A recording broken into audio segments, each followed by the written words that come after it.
One evening in March of 1974, an investigator in Salt Lake City, Utah, sat across an interrogation table from a man who claimed he had psychic powers. Now, the investigator had naturally been quite skeptical of this man and his powers, but the man began giving him a bunch of very specific visions about the case the investigator was trying to solve. And in fact, some of the information he was revealing was enough to make the investigator wonder, could this man actually be a psychic? Or was he the killer? But before we get into today's story, if you're a fan of the strange, dark, and mysterious delivered in story format, then you've come to the right place because that's all we do, and we upload 2, 3, even 4 times a week. So if that's of interest to you, please go on an amazing vacation with the like button and volunteer to take pictures for them. But every time you take their picture, turn the camera around secretly and just take selfies of yourself. Also, please subscribe to our channel and turn on all notifications so you don't miss any of our weekly uploads. Okay, let's get into today's story.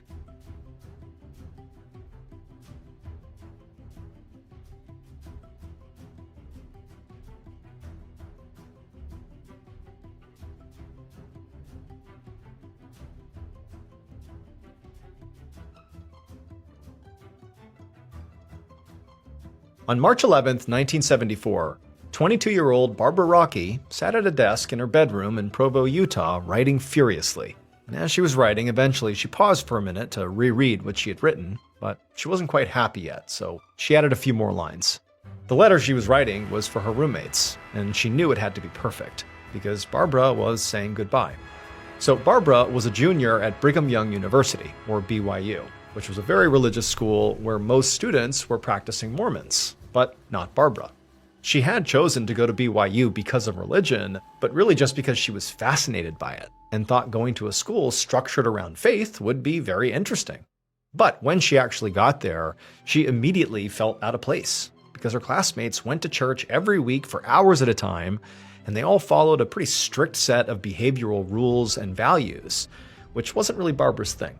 Barbara was from California and considered herself more of a free spirit who liked exploring new ideas and trying new things. So over the last 3 years, Barbara had felt both frustrated and also alienated by the other students' very rigid lifestyles. She'd been hoping that that would change with her new living situation. She'd just moved in with 7 other girls in January, but now, just 2 months into that, it was already very obvious that those girls did not like her. They were just as religious as the rest of the kids at BYU, and they seemed to think Barbara was weird for doing things like dating around and experimenting with different religions. It just didn't make sense to them. So Barbara had decided that instead of trying to change her roommates' minds, she would just lean into this kind of weird behavior, as they called it. Barbara basically started making them uncomfortable on purpose, like by saying she prayed to the devil, which totally shocked them. And after a while, Barbara had really got the sense that these girls, they weren't just weirded out by her. They were now actively scared of her, which really alienated Barbara a whole lot more. And so all of that was why Barbara was now writing this letter. She was telling her roommates that she was just going to go ahead and leave campus for a while to be with people that actually understood her. And the people she was thinking of were people like Richard Finder, a self-proclaimed psychic that Barbara had connected with after she'd called into a radio show where Richard had been giving psychic readings. And the two of them had connected immediately, because even though Richard was almost a decade older than her, he understood Barbara in a way that no one else in her life did. And ever since, they'd had this really intense relationship that felt both romantic and spiritual at the same time. But since Richard lived far away, most of their relationship so far had been over the phone. And so Barbara thought it might be nice to be physically closer to Richard and also his circle of friends. But there was another reason Barbara wanted to get away from BYU, and that was because she had started to feel unsafe being a young woman on a college campus. So recently there had been some scary national news stories about college women being attacked on campus. One student in Washington State had been beaten and almost killed in her dorm room in January, and another woman had gone missing the following month. And even though these attacks had not literally happened at BYU, it still freaked Barbara out. I mean, especially because these women who had been targeted just looked a lot like her physically, with long dark hair and sort of similar features. And so as a precaution, Barbara had been taking judo classes at school and even got her best friend, Jerry Hicker, to help her buy a gun. Except Barbara had actually lost her gun recently. She'd not been able to find it for the last few weeks. She'd reported it missing to the campus police, but she really had no idea where it went. But for now, Barbara forgot about the gun and just took a deep breath and finished up her goodbye letter. Then she glanced over at the clock and saw it was almost 10 a.m., and so she had to get to class. So she grabbed the letter and put it inside of her purse, where she also was holding a turquoise necklace, which she planned to sell that day. It was the single most valuable thing that she owned, and she was going to pawn it to get some seed money to leave town. She'd figure out her actual destination based on how much she got for it.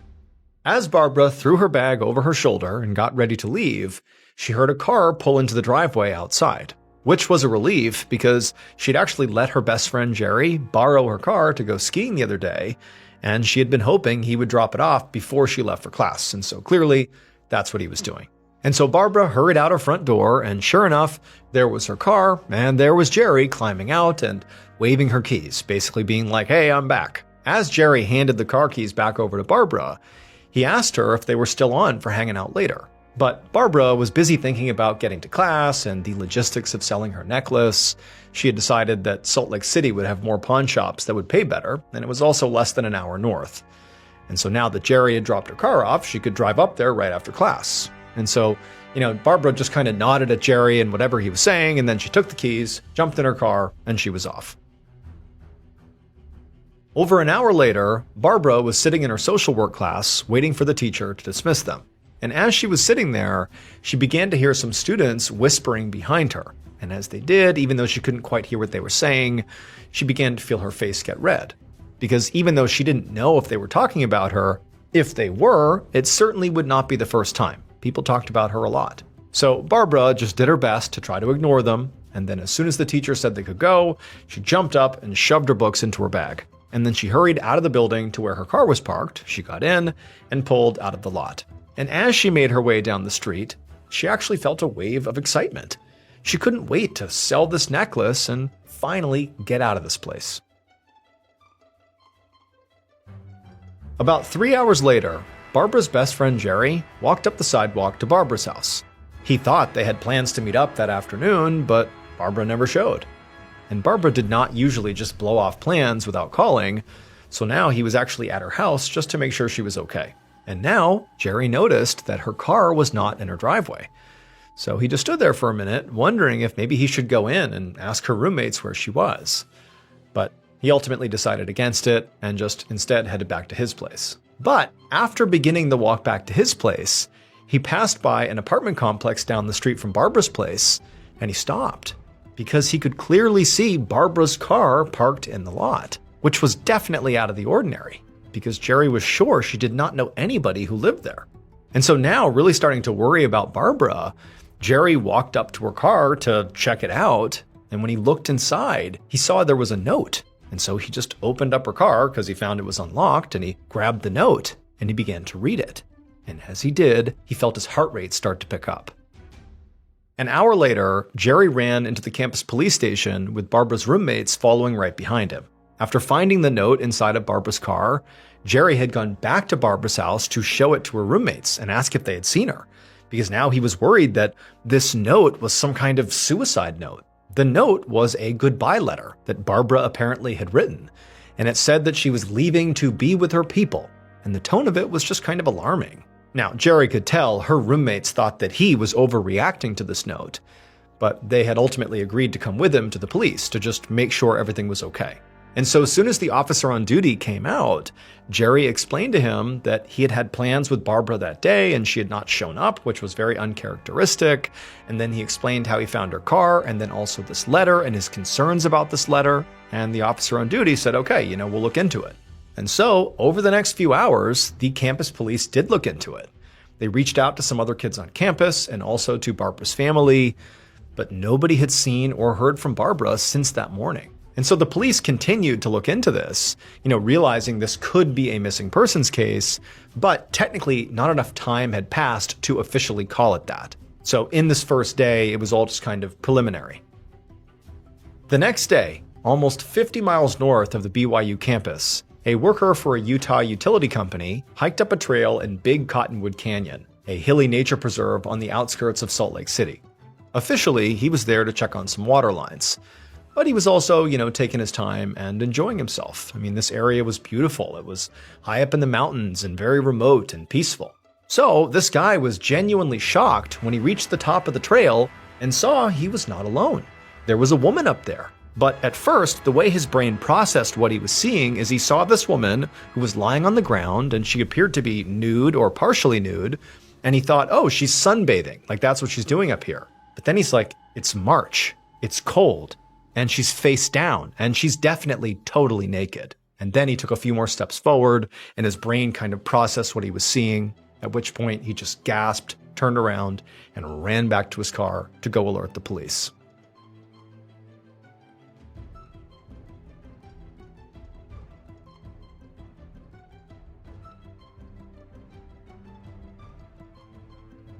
Within the hour, Captain Pete Hayward with the Salt Lake City Sheriff's Office drove his cruiser along a remote access road that led to Big Cottonwood Canyon. So Hayward normally loved being in nature. All he really did in his spare time was hunt and fish. But right now, the scenery and remote location were actually kind of an inconvenience because he needed to get to his destination quickly, and that was just very hard to do out here. Hayward had just gotten a call about a woman who had been found dead in the canyon by a worker for a utility company. And while a few responders were actually already there securing the scene, Hayward knew they wouldn't be able to really do anything until he got there. Because when he worked a murder case, every single detail had to go through him. A few minutes later, Hayward saw some police cars up ahead on the side of the road, and also a deputy waiting by a trailhead. And so he pulled over, got out, and then followed the deputy up a steep trail for about 300 yards. And he was pretty out of breath by the time he saw a few other crime scene techs and officers gathered around a bush, where underneath the bush there was a body of a naked woman lying face down on the ground. Hayward walked over and crouched down to examine the body. And right away he could see at least 3 bullet wounds in the woman's back. But other than that, he didn't see any other injuries, and there were no clear signs of decomposition. His best guess was that this woman had been there for maybe a day or so, which was actually sort of a miracle when he thought about it. I mean, this time of year, nobody came out to this area, and if it hadn't been for that utility worker, I mean, she might not have been found for months. Hayward looked next to the body, and he saw the woman's clothes and shoes were right nearby, and each item was actually folded very neatly, which struck him as a little bit strange. Hayward pulled on a glove and began examining the clothing, and he could see that there was really nothing ripped or damaged. And also, as Hayward kind of walked around the immediate area, he noticed the whole scene was just as neat as the clothes. There was no gun anywhere, and no marks in the dirt or signs of a struggle or a fight, and there was no indication that the body had been dragged around, and so Hayward felt pretty confident that this woman was likely shot and killed in the exact spot she was found in. Hayward stood in the middle of the trail and considered everything he was seeing. The neatly folded clothes could have been removed during consensual sex, and then maybe things turned violent, or they could mean the woman was maybe forced to undress at gunpoint. Either way, Hayward's gut told him that this woman's killer was someone she knew, because the thing was, getting up here from the road was not easy. I mean, Hayward was pushing 50 and knew he was not in the best shape, but even for somebody who was young and fit, it would be hard to force another person all the way up a trail like this. It made more sense that this woman had first walked up willingly with someone she likely trusted, and then that person killed her once they were up there. But Hayward knew, his theory didn't mean much until he figured out who this woman was. She didn't seem to have a purse with her, and there was no ID in the pockets of her folded clothes. So Hayward waved some other officers over to help him flip her body over so they could look underneath her. And when they did that, Hayward saw there were a few bullets gathered in the dirt. They'd clearly gone straight through this woman from the shots in her back. And so Hayward quickly told a tech to go ahead and photograph and bag the bullets for testing, and also to get some of the dirt that the bullets had been lodged in case there was some other evidence mixed in. So investigators in the 1970s did not rely on DNA yet, but they could test for things like clothing fibers or hairs and potentially connect that material to suspects. And so after giving his team their marching orders, Hayward took a deep breath and then headed back down the trail. He needed to go find this woman's name. The next day, Wednesday, March 13th, Hayward hustled down a hallway towards a meeting room at the Salt Lake City Sheriff's Office. He was bleary-eyed and basically running on adrenaline because he'd been working this case non-stop since the day before. And he'd just come from a meeting with the ballistics expert who told him the gun that killed this woman was likely a .357 caliber.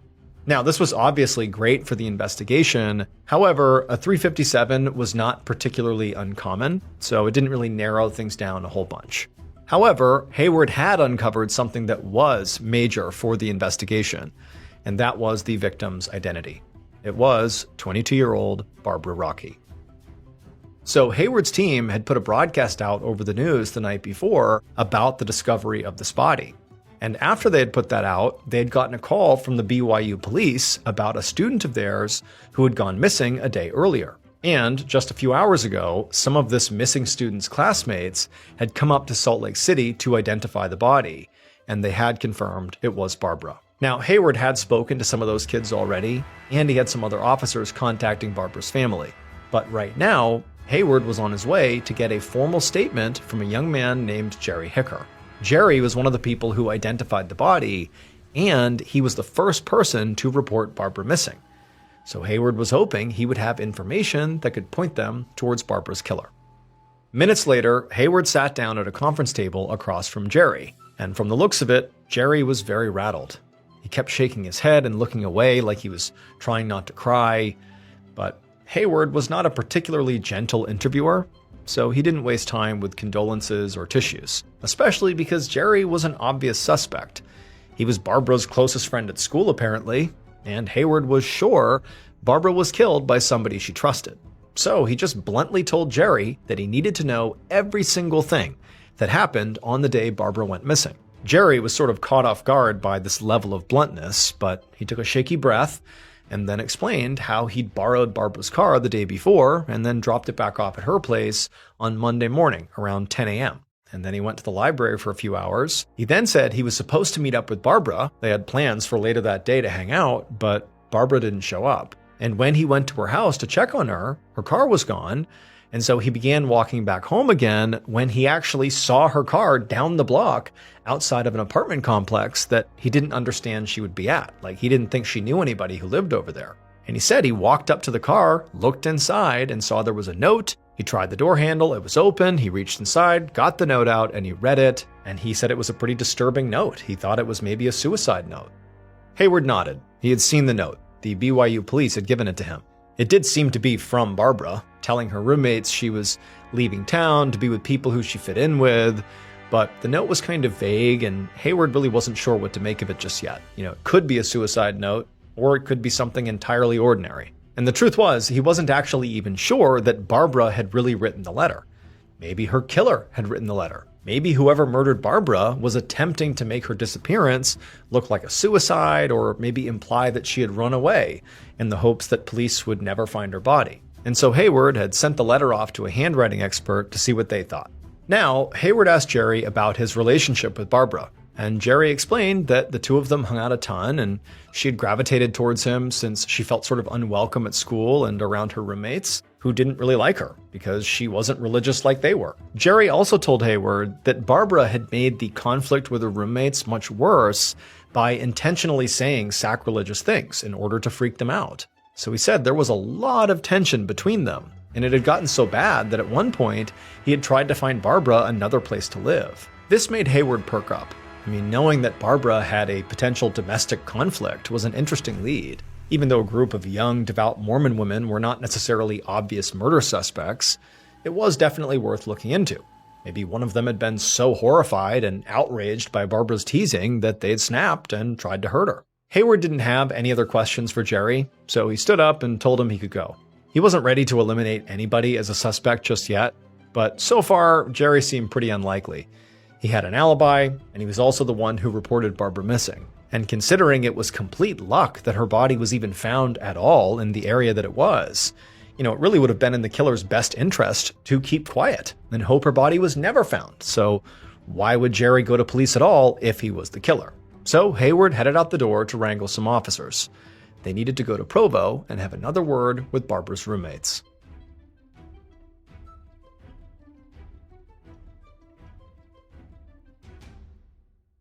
The next afternoon, just 2 days after Barbara was found in the canyon, Hayward pulled up to a pawn shop on the outskirts of Salt Lake City. If he thought he was tired yesterday, well, he was absolutely exhausted now, because a lot had happened in the last 24 hours. They'd gotten in touch with Barbara's family, who were obviously shocked and devastated, but they didn't have any useful information for the investigation. They didn't know much about Barbara's friends or life at school, so they couldn't say if anybody would have wanted to hurt her. And they'd had no idea if she had been planning to leave campus for any reason.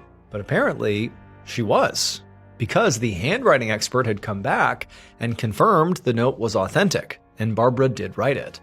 So her plans to leave appeared to be genuine, which is what the note basically was about, if you read it literally. But for Hayward, after speaking to Jerry, who talked about the tension between Barbara and her roommates and how she didn't fit in, and also after Hayward literally spoke to all 7 of Barbara's roommates, and they all actually admitted they did not like Barbara, it made Hayward think that the letter from Barbara should be interpreted literally, that she was just trying to flee campus and get away, in particular from her roommates. But the roommates all had solid alibis for the day Barbara went missing. So for now, Hayward basically had to rule out the roommates. But Hayward was not that upset about this, because the roommates had actually given him another lead. According to one of the roommates, right before Barbara had disappeared, she had mentioned that she planned to pawn a turquoise necklace that she owned in Salt Lake City. So Hayward and some other officers had spent the whole day canvassing pawn shops in that area to see if maybe she had actually gone through with it. Now, so far, Hayward had not found the necklace or, found the pawn shop that maybe Barbara went to, but he was very hopeful, maybe too hopeful in some ways. Because, aside from this necklace lead, the investigation really was kind of losing steam. They had searched and fingerprinted Barbara's car, but had not found anything significant. They'd also gotten the autopsy back, and it was mostly unhelpful. The medical examiner had actually counted 5 gunshot wounds, not just 3, so more than Hayward had thought, but they couldn't confirm whether or not Barbara was sexually assaulted. And also, the forensics report had come back, and they had not been able to collect any fingerprints at the scene. And so all of this was swirling around in Hayward's head as he stepped into this particular pawn shop, and he asked the woman behind the counter if they had recently purchased a turquoise necklace. And to his shock, the woman said yes. And then she gestured towards a glass case behind the counter where Hayward could see a long white necklace lined with turquoise stones on a red felt pad. About a half an hour later, Hayward was back behind the wheel of his cruiser, and his heart was pounding and his mind was racing so fast he could barely pay attention to the road, because Hayward finally had a real trail here. The shop clerk's description of the person who had sold that turquoise necklace matched Barbara perfectly. Not only that, the shopkeeper also had a receipt for the sale that showed Barbara was at the store on March 11th at 12:50 p.m., the same day she went missing. But the most incredible part of this new lead was that Barbara had apparently told this clerk that she was in a hurry, because her boyfriend was circling the block outside. And this was huge, because Hayward and his team had spoken to a lot of people in Barbara's life, and no one had mentioned a boyfriend. Now, unfortunately, the pawn shop worker had not gotten a look at this person, this boyfriend that Barbara was talking about.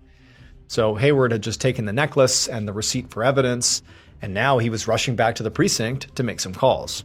He needed to see if anybody in Barbara's life knew about this boyfriend and maybe had just failed to mention it for some reason. But as soon as Hayward parked and hurried inside the precinct, he was stopped by a deputy, and this deputy seemed as excited and frazzled as Hayward felt. The deputy told Hayward that he wasn't going to believe this, but they had been continuing their background interviews, and some of Barbara's friends said that Barbara had mentioned a boyfriend named Richard. This was great news for Hayward. I mean, he was literally looking for exactly this information. But this actually was not the reason why the deputy was so worked up, just the fact that she had a boyfriend.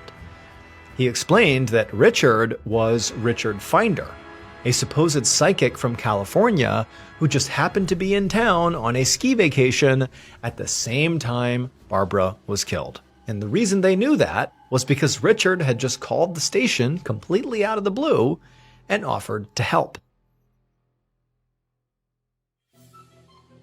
A few hours later, Hayward sat down across an interrogation table from 30-year-old Richard Finder. Richard had on glasses and he had a goatee, and he seemed very confident and also quite eager to help. But to Hayward, he just felt like he was putting on an act.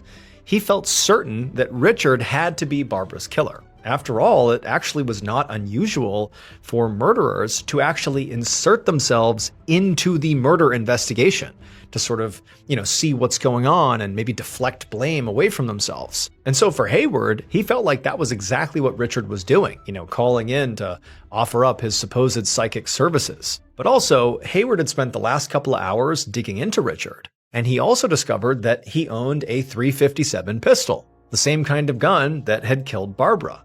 And on top of that, he found out the place where Richard was staying was in Salt Lake City, very close to Big Cottonwood Canyon, where Barbara's body was found. It was just too many coincidences, and so Hayward was prepared to get extremely tough with Richard to get a confession. But Hayward got a few of his background questions out of the way first. And after asking Richard how he knew Barbara, Richard explained that they had connected after she had heard him speak on the radio. And he said that they'd actually never been physical, but they'd had a deep spiritual relationship. After that, Hayward cut to the chase and just asked Richard point blank why he had called the station. And at that point, Richard became very serious and said that he needed to come forward because he had a feeling about what had happened to Barbara. He said, he was a psychic and he had a vision that the gun, the murder weapon, had been thrown in some water somewhere. Hayward couldn't believe what he was hearing, because, the police had not announced the murder weapon was missing. Richard shouldn't have known they were looking for the murder weapon, but clearly he did. So at this point, Hayward did not ask more questions about what his vision said. Instead, he demanded that Richard account for every single hour of his day on Monday, March 11th, the day that Barbara went missing. And for the first time, Richard actually seemed genuinely thrown off. He just sort of stared back at Hayward in what seemed to be complete shock. And then he said he didn't kill Barbara. He said he couldn't have. He was with his friends the whole day. Hayward just kind of glared at Richard and then slid a pad of paper over to him to write down his friend's information so they could follow up. And as he watched Richard hurry to jot down some names and numbers, Hayward felt sure this was their guy. There was just a mountain of circumstantial evidence here against him. But he knew they needed something more concrete to actually make an arrest. So Hayward first would have to check out Richard's alibi, and then also test Richard's personal gun, his .357, against the bullets that had killed Barbara.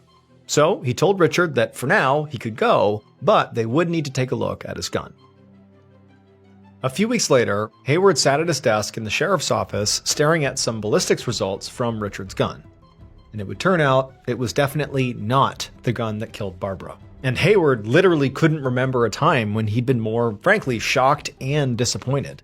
I mean, he really had Richard pegged as the killer. Richard basically was his only suspect, and he was a great one, especially since they had checked on his alibi and it didn't really hold up. The friends he said he was with that whole day actually said, well, we were with him, but not the whole day. So basically, there were large chunks of time on the day she went missing when Richard was unaccounted for. Hayward sighed and reminded himself that, just because the gun he owned wasn't a match, it didn't mean Richard was innocent. I mean, it's possible he used a different .357 and then just ditched the weapon. Still, though, Hayward couldn't believe they were back to square one like this. He felt like he had done everything he could at this point. He talked to who he needed to talk to, he'd analyzed the evidence they'd gotten, and he had really nothing to show for it. Hayward was used to closing cases and giving families the answers they wanted. And now he was worried he was not going to be able to do that. And sure enough, over the coming months and then years, Hayward did continue to investigate this case. But the leads got fewer and fewer, and then eventually he got promoted, and then before long he was pulled into other cases, and eventually Barbara's case just went cold.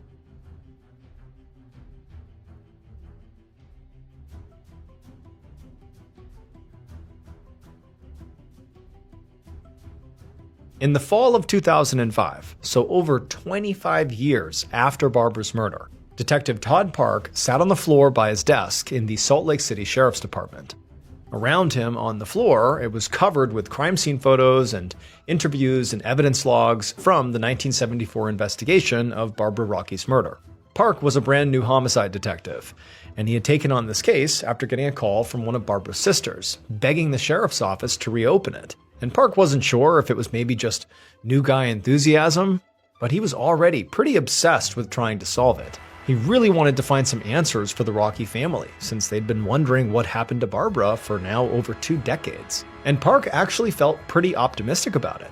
Because even though during the original investigation, they hadn't relied on DNA testing, they couldn't really even do DNA testing. Despite that, the investigators at the time had done a rape kit and saved all the evidence from the scene, like Barbara's clothes and even the dirt that was underneath her body, which meant that with the current advancements in DNA technology, there was a good chance they could actually solve this thing.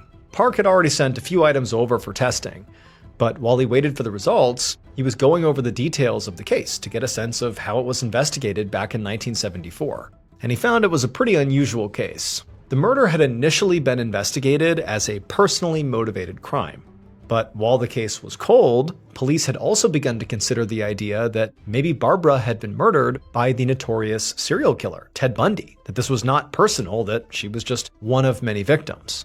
Ted Bundy had been arrested less than an hour away from where Barbara lived in Salt Lake City in 1975, just 1 year after her murder. And he had been killing college women all over the West Coast, including several in Utah, the same year Barbara was killed. But investigators in the late 1970s had ruled Ted Bundy out after determining he'd been committing a different murder in Washington state at the same time Barbara was killed, so he could not have been her killer. But it was still possible that Barbara had been killed by a different serial killer in the area. 1974 is notoriously known as the Year of Fear because there were so many killers operating in the United States at that time. But as Park read through the notes, he found himself agreeing with the original investigators' first instincts, that Barbara's murder must have been personal. Also, just the amount of times Barbara was shot seemed emotionally charged. And so Park believed Barbara's boyfriend, Richard Finder, had to be the killer. I mean, after all, Richard had been in the area at the time of the murder. He basically had no alibi. And, he brought up the fact that there was a missing murder weapon when the public didn't even know that. So he knows things about the crime scene that he shouldn't know. But Park felt like there were some other people in this case that also deserved a second look, like Barbara's best friend, Jerry Hicker. It was true he did have an alibi, and Barbara had told that pawn shop owner, before she was killed, that she was with her boyfriend, which she would not have referred to Jerry as. But if this was as emotional a crime as Park thought it was, Jerry had to be considered.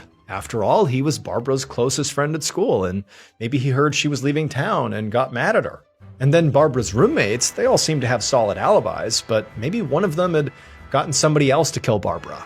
I mean, Park knew the original investigators hadn't found any evidence of that, but they also hadn't seemed to spend much time on the roommates one way or another. They just kind of quickly ruled them out. But Park also knew it could be someone that they hadn't even considered yet, like the utility worker who actually found the body, or maybe another student at BYU who didn't like Barbara and considered her an outsider or a weirdo. Park wasn't sure yet, but he was confident that they'd be able to pick up some DNA somewhere in the evidence, and once they did, they'd find their killer.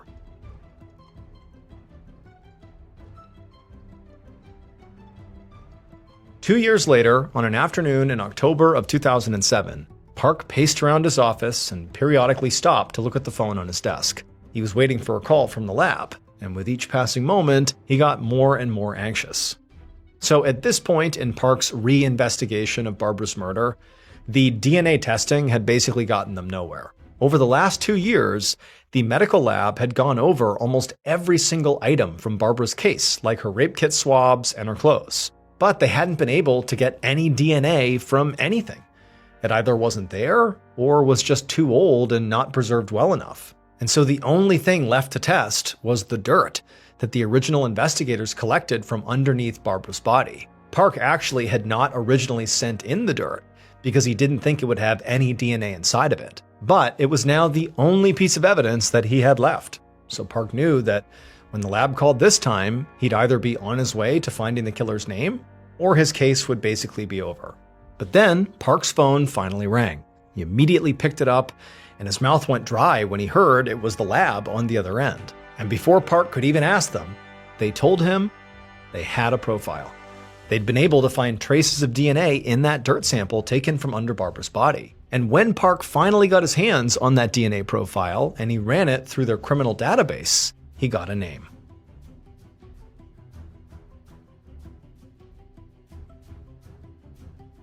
Based on DNA evidence and a decades-long investigation, here is a reconstruction of what police believe happened to Barbara Rockey on March 11, 1974.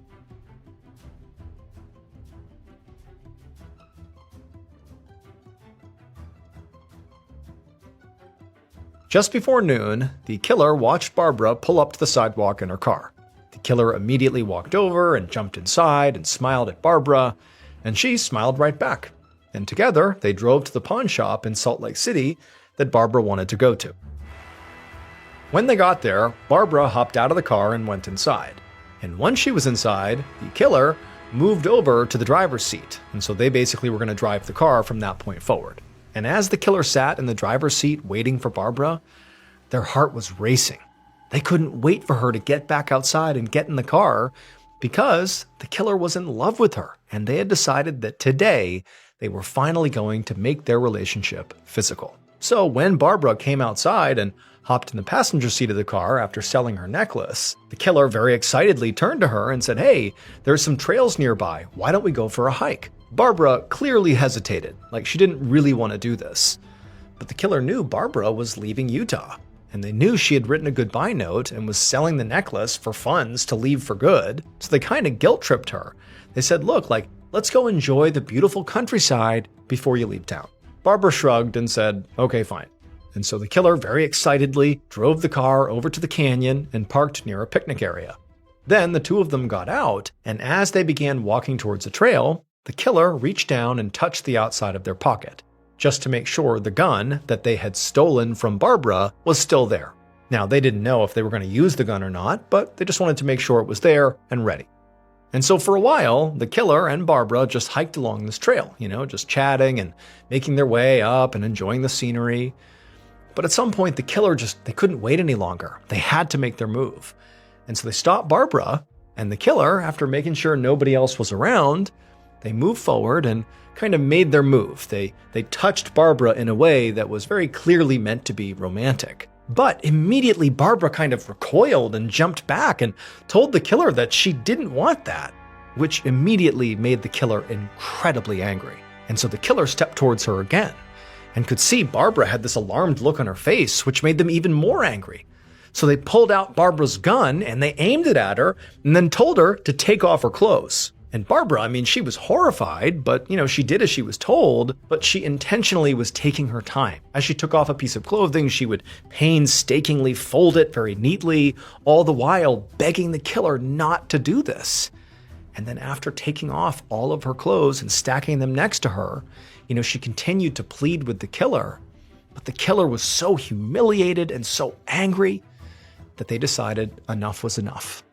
And they shot Barbara right in the chest. And she crumpled to the ground, and they fired wildly several more times until Barbara went still. And then once Barbara was either dead or dying on the ground, the killer just panicked and turned and ran back down the trail, back to Barbara's car. They hopped in and they drove back to Provo and the BYU campus. But on the way there, they stopped and ditched Barbara's purse and the gun. And then when they actually got to Provo, the reason they parked Barbara's car down the road near that other apartment complex was so that when the killer got out of the car, Barbara's 7 roommates would not see them doing so. Then they fled, leaving Barbara's note in the car. Barbara's note was not a suicide note. It was a literal goodbye note that she had written for her roommates.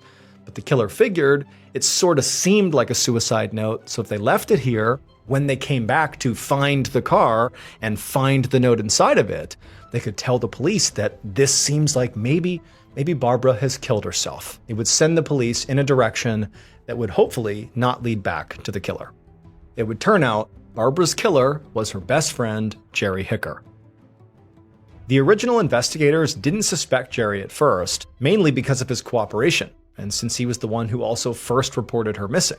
But they did begin to get suspicious of him when he eventually revealed his violent streak.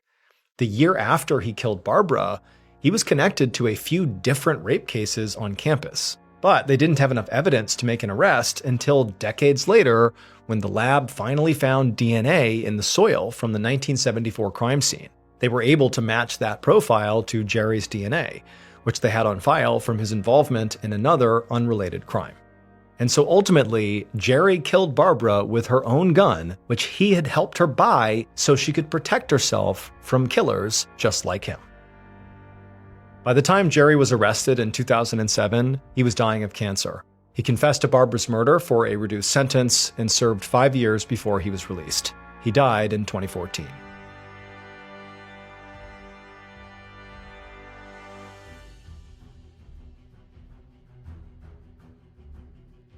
Thank you so much for watching. Let me know what you thought of today's episode in the comments. And remember, we have a whole playlist of true crime episodes ready for you to binge right now. So click here and give them a watch. All right, until next time, see ya. Today, I'm going to tell you about a mystery that is both incredibly haunting and incredibly weird. There are so many clues and pieces of evidence in this mystery, but they all basically point in different directions, or in some cases, literally defy the laws of physics. But before we get into today's story, if you're a fan of the strange, dark, and mysterious delivered in story format, then you've come to the right place because that's all we do, and we upload 2, 3, even 4 times every week. So if that's of interest to you, please offer to make the like button a nice tasty dessert, a mud pie. But don't tell them you're using real mud. Also, please subscribe to our channel and turn on all notifications so you don't miss any of our weekly uploads. Okay, let's get into today's story.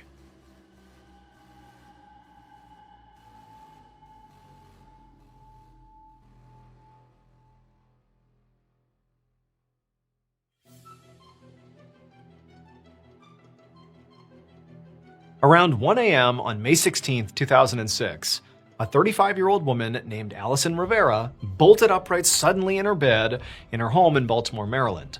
Her home security alarm was blaring.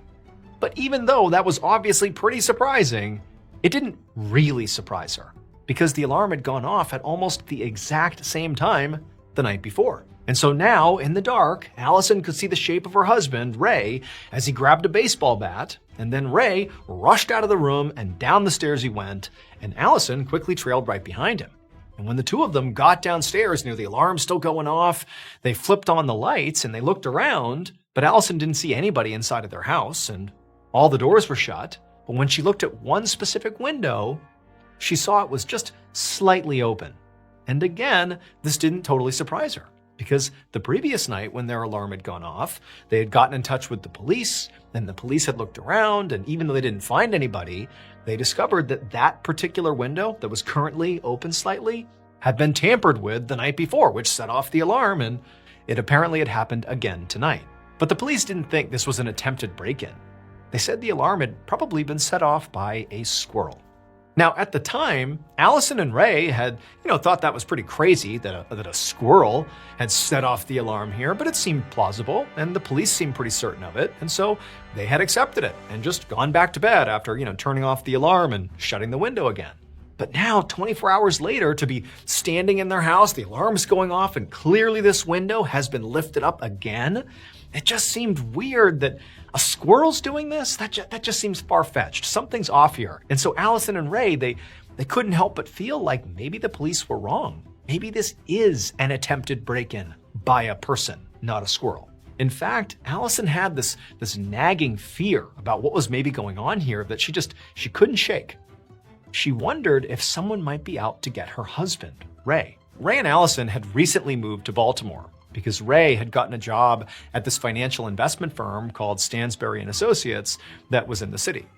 Ray's actual job was to write the firm's email newsletter, which gave advice to subscribers about buying and selling stocks. But Ray didn't actually know anything about investing.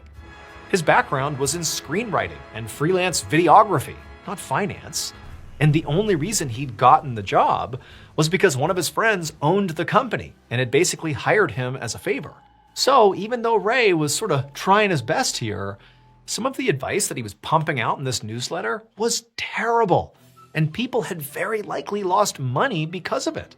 So it felt possible that maybe one of these disgruntled subscribers could have found Allison and Ray's address and was now trying to get even with Ray.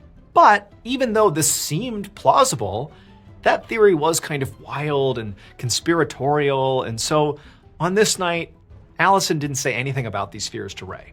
Instead, she just went over and turned off the alarm while Ray did a sweep of the house and then also made sure this window was firmly shut. And then afterward, Allison asked Ray if maybe they should call the police again. But, Ray just said no. He said, very likely it was just a squirrel like the police said, and so the house is safe, we're okay, let's just go to bed.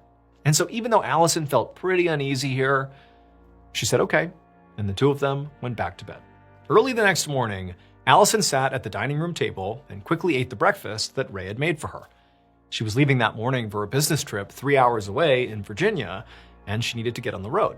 So after finishing her food, she put her plate in the sink, and then Ray carried her suitcase out to her car for her, and then she and Ray exchanged I love yous, and then Allison got into the car and drove off, waving at Ray as she left. 3 hours later, Allison made it to Virginia. She would spend the entire day working, and then finally, at about 6:30 p.m., she checked into the hotel where she was staying. By this point, Allison was so exhausted that she practically collapsed onto the hotel bed. All she wanted to do was just check in with Ray, watch a little TV, and go to sleep. So she took out her phone and she called him. It rang a few times, but just went to voicemail. So Allison waited and then tried again. But the same thing happened, which was odd. Allison wondered if Ray wasn't picking up because something had come up with work or maybe family. Normally he would answer, and certainly he'd be expecting a call from her around this time. But fortunately, one of Allison's colleagues, whose name was Claudia, was actually staying with them in Baltimore. She was traveling through the area, and so that night, she was going to be there with Ray. So Allison called Claudia, who did pick up, and she asked Claudia if Ray was around. And what Claudia said was pretty surprising. She said a couple hours earlier, so between 5 and 6 o'clock, Ray had been at the house. He'd been doing something on his computer down the hall from the guest room where Claudia was staying. And from the guest room, Claudia said she heard Ray's cell phone ring. He picked up the call, and a few seconds later, he said, quote, "Oh shit." Then Ray, literally, according to Claudia, sprinted out of the house. Claudia heard him climb into his car, and he peeled out of the neighborhood. Claudia said she had no idea where he'd gone, and he still was not back. Now, obviously, Allison was confused when she heard this, but she did not immediately panic. She figured that whatever had sent Ray running out of the house was probably just an emergency with work or friends or family, which, could be bad, but she assumed Ray would call her back and explain everything as soon as he got a chance. And so Allison thanked Claudia, doing her best not to give off any vibes that she was worried, and then she hung up and began getting ready for bed. The whole time, Allison is watching her phone, waiting for what she is sure will be a call from Ray. The next morning at 5:30 a.m., Allison woke up to the sound of her phone finally ringing. She felt this immediate jolt of hope that it was Ray calling to explain what was going on, but when she looked at the face of her phone, she saw it was actually Claudia calling. But she figured, okay, maybe Claudia is with Ray and she has an update that everything's fine and that this is all going to be explained. And so Allison picked up and she goes, "Hey, Claudia, is my husband back? Is everything okay?" And Claudia said, "Your husband has not come home yet. I have no idea what's going on with him, but I have to leave. I have to go to the airport." At this point, Allison couldn't even hide her worry in her voice. She basically was completely panic-stricken. What was going on with Ray? It was completely unlike him to stay out all night, miss her calls, and still not be home. She had no idea what was going on here. So she told Claudia, who at this point is basically saying, "Do you want me to stay and wait for your husband?" She was sort of insinuating this. Allison told Claudia, "Go ahead, go to the airport, do your thing. I'm going to cancel my work trip. I'm coming home. I got to figure out what's going on with Ray." As soon as Allison was off the phone, she packed up her stuff, she checked out of the hotel, and began the 3-hour drive back to Baltimore. As she drove, she did her best to stay calm, but, she's calling Ray's cell phone basically the whole time, over and over and over again, and he wasn't answering. And then eventually, when she would call, it wouldn't even ring. It would just go straight to voicemail, suggesting that his phone was turned off or maybe, had died. And at that point, Allison really couldn't control her panic. She knew something's wrong here. She had this theory that that had something to do with her husband. She couldn't prove it. She had no evidence. It just felt like something bad has happened here, and she had no idea what it was. And so Allison spent the rest of the drive frantically calling Ray's workplace, his friends, his family, asking everybody if they had heard from him or if they had called him and said something that freaked him out the previous evening, anything. But everyone she spoke to said they had not seen or heard from Ray. When Allison finally pulled onto her street, she had this hope, this small hope that she would get home and Ray's car would be there and Ray would be inside and he'd have a story that would explain this whole crazy thing. But no, she got there, his car was gone, the house is empty, and she just knew something is definitely wrong. And so she turned right around and drove to the police station. However, when Allison reported her husband was missing to the police, it was immediately clear to her that the police were not really that concerned. Ray was an adult who had apparently left the house of his own volition.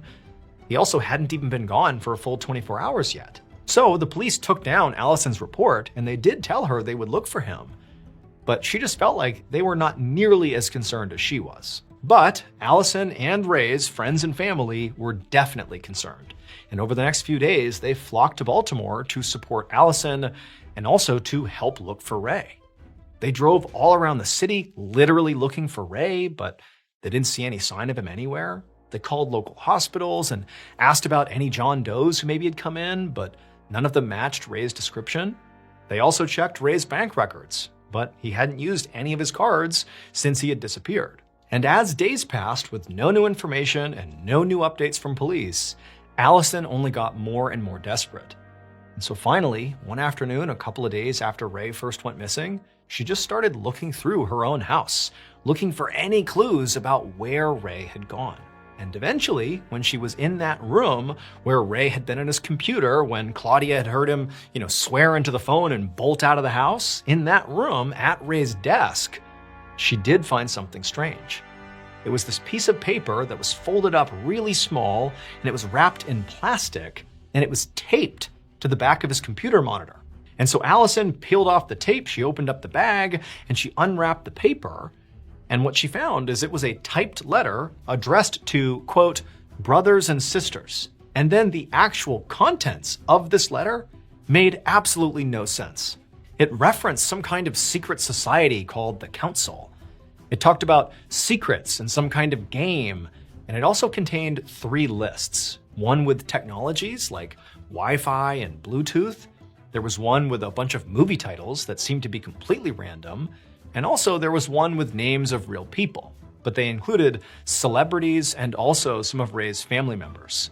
Now, to any random person, this note would have probably looked pretty unhinged, maybe even like a possible manifestation of serious mental illness. But to Allison, it actually didn't read that way. She knew Ray was very interested in conspiracies and secret societies from a creative standpoint. And so after a brief moment of confusion when she first read this thing, she decided, maybe this document was him collecting ideas for a new screenplay. It wouldn't have surprised her at all if he was trying to write a script about the Council, whatever that was. But what did surprise Allison was the way this letter was printed, folded up, and then taped to the computer. It just seemed so weird. So Allison actually took the note to the police station and handed it over to the officer in charge of Ray's case. The officer took it as evidence and said they'd be in touch with her about it. But they weren't in touch. And more days went by and Ray didn't show up and there were no updates from police. And so Allison really didn't know what to do. But then on May 22nd, so 6 days after Ray disappeared, Allison was at home when she got her call from her parents. They said they'd been driving around the city looking for Ray, and they had found something. BetterHelp is the paid partner of today's video. Heaviness in your life doesn't usually announce itself. Typically, it just sort of hits you. For example, when I left the military and had to reintegrate back into civilian life, that meant I was leaving behind a clear mission, I was leaving behind tight-knit bonds and an identity that was built on service and purpose, while I was also trying to find my place in a world that felt very unfamiliar. And so this made me carry this really deep emotional weight that I was not expecting. Now, at the time, I kind of told myself that feeling, that heaviness inside of me, that it would just sort of pass with time. Once I get situated as a civilian, it'll just go away.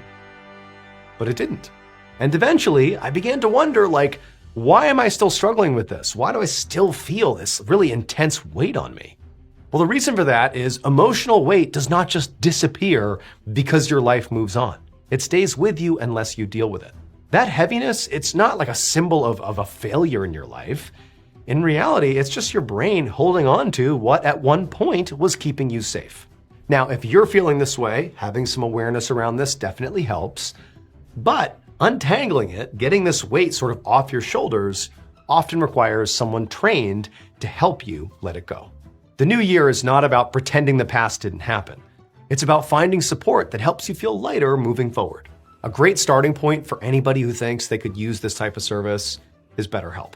With over 30,000 licensed therapists, you'll have access to a diverse community of professionals across different specialties, backgrounds, and locations. Click the link in the description or go to betterhelp.com/MrBallen for 10% off your first month and take a step toward feeling lighter in 2026.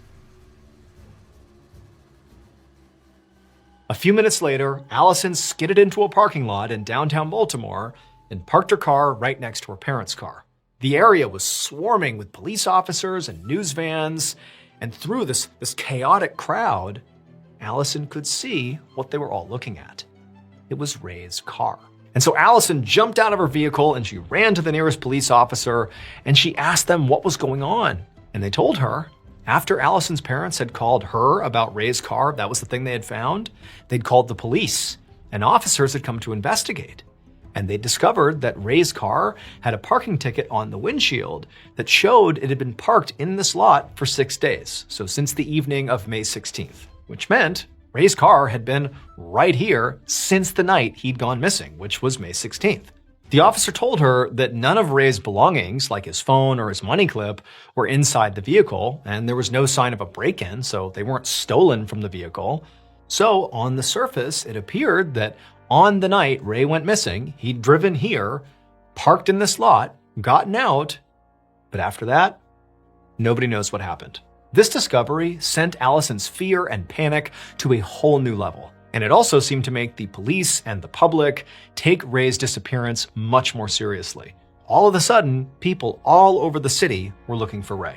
And 2 days later, on May 24th, so this is 8 days into Ray's disappearance, a volunteer search party decided to go onto the roof of a downtown parking garage to get a better view of the city to help with their search for Ray. And when they got up there, they saw something that, if it had to do with Ray, it was very dark.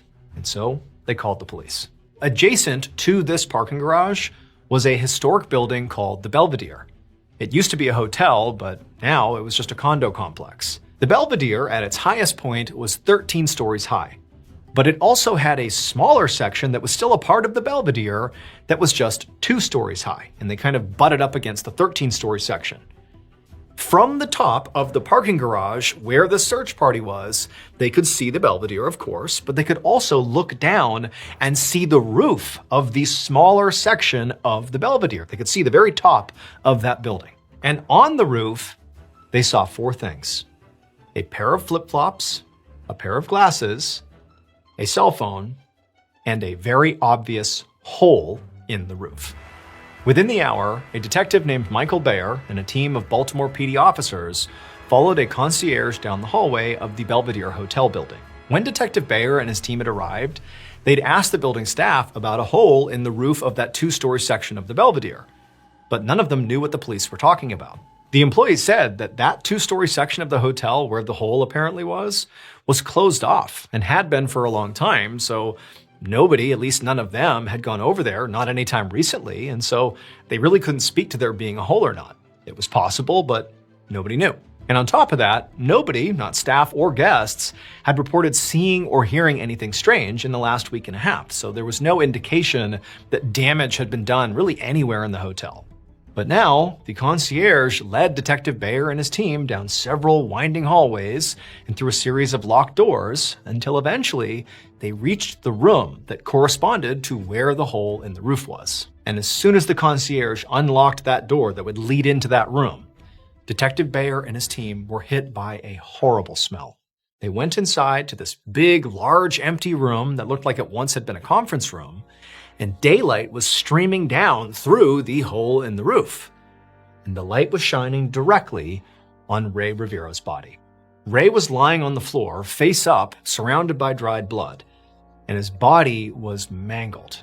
One of his legs had been broken so badly that the bones were sticking up at odd angles, and he was very badly decomposed, and so obviously was responsible for the smell. At first glance, Detective Bayer is looking at Ray's body, he's looking at the roof, and he's thinking, okay, clearly Ray, fell through the roof down here. That's how he's got here. He came through the roof. But when police examined the hole, and also those items that the search party had literally seen from their vantage point on the roof, the glasses, the flip-flops, and the cell phone, and then also when they did an autopsy on Ray's body, they realized that it actually was physically impossible for Ray to have come through the hole into this room. Because there were only 3 possible places that Ray could have fallen or jumped from to land on the Belvedere's roof where the hole was. And none of them made sense when compared to the evidence that police had. The first possibility was that Ray had fallen or jumped from the very top of the Belvedere, which is 13 stories tall. A fall from that height would definitely have killed him and caused the devastating injuries found in the autopsy, like broken legs, a broken skull, broken ribs. But the edge of the 13th story roof was 45 feet away horizontally from the hole in the 2nd story roof. And so from a physics perspective, it was basically impossible that Ray could have somehow gone fast enough and then leapt off the roof as fast and as far as he could, that he could have carried himself 45 feet forward before plummeting down and hitting the roof. That's just too far of a distance for a person to jump. The second possibility was that Ray maybe had gone off of a thin decorative ledge that wrapped around the outside of the Belvedere on the 11th floor. If Ray fell from there, he could have landed in the spot where the hole was. However, that ledge was impossible to access without first going through a privately owned condo or office. Ray would have had to be physically let in, but again, nobody in any part of the building had reported seeing or interacting with him. And the third possibility was that Ray had gone off the top of that same parking garage that the search party had been at. It was close enough horizontally that, Ray could have landed in the spot where the hole was. But the very top of that parking garage was only about 20 feet above the 2nd story roof of the Belvedere, which was obviously enough of a height to fall to have serious damage done to your body. But that's not enough of a fall to cause the extreme injuries that were found on Ray's body. It just wasn't enough. And then to make this whole situation even stranger, when police examined those items that were found on the roof, Ray's flip-flops, his glasses, and cell phone, they found that all the items were not, helter-skelter, sort of cast around as if he blasted through the roof and everything fell off of him. No, they were sort of organized, placed neatly on the roof like they had been staged on purpose. And also, Ray's glasses and phone were not damaged at all. So it just sort of begged the question, how could this have happened?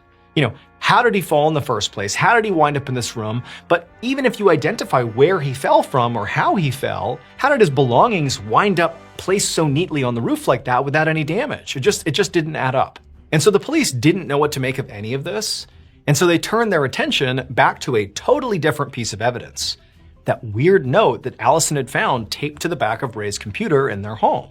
And so they sent that note to the FBI for analysis, hoping it would tell them something. And it did. The FBI said that, based on the note, Ray was likely mentally ill and experiencing some kind of psychotic episode. This was not like a screenplay. This was, manifestation of something off in his mind. And the police, this didn't really answer all their questions, but it was sort of a relief. It seemed like, this sort of generally answers a very complicated and confusing situation. Basically, this was enough for the Baltimore PD to stop investigating, although they didn't actually officially close the case, and tell Ray's wife, Allison, and her family that Ray's death, as bizarre as it is, even though we don't really know how it happened, what we do know is that it most likely was a suicide. But Allison was not satisfied with this explanation. Because one, it still didn't answer the question of where Ray had fallen from. That seemed like an important thing to answer. And 2, she didn't think Ray was mentally ill, and she was certain he had not killed himself. Allison's theory was that her husband was murdered, very likely because of his job. Here he is parading around like he's got great investment advice and he's pumping out his tips into that newsletter that she knows and he knows are basically fraudulent. He doesn't know anything about investing. The opportunity to basically screw over subscribers was pretty high. People are taking his advice and they could be losing money because of it. And so it seemed entirely possible that somebody who was disgruntled over his bad advice came after him. And then also adding to the idea that like this was not, self-harm, that something bad happened to Ray from an outside source. There was that strange phone call that Claudia, the friend, overheard him have when he said, "Oh shit," and then ran out the house. The police were able to trace that particular call back to Stansberry and Associates, the investment firm where Ray worked. But they were never able to figure out who had placed it or why. Because as soon as detectives began asking questions of this firm, Stansberry and Associates hired attorneys and told its employees not to speak about what happened to anyone, not even the police. And so to this day, Ray's case remains officially unsolved.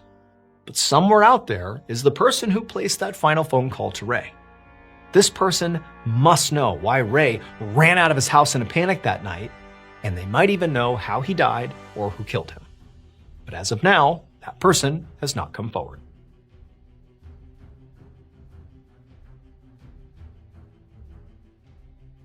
Thank you so much for watching. Let me know what you thought of today's episode in the comments.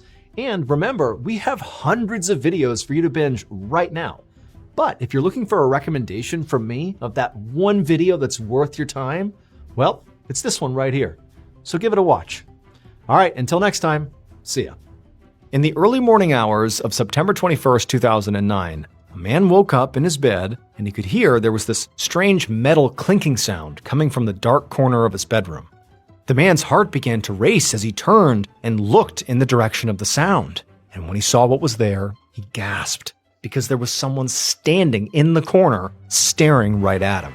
And then the figure began moving toward the man.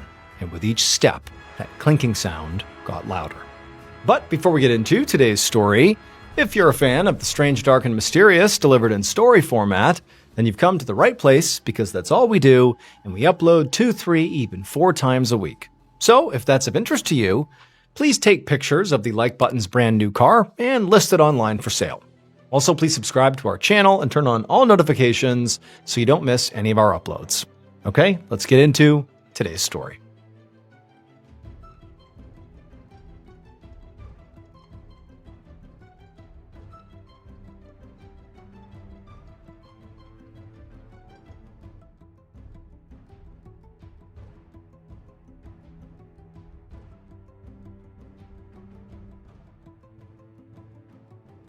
In the early afternoon on April 13th, 1985, 60-year-old Dorothy Thompson walked into a bank in St. Bernard, Louisiana.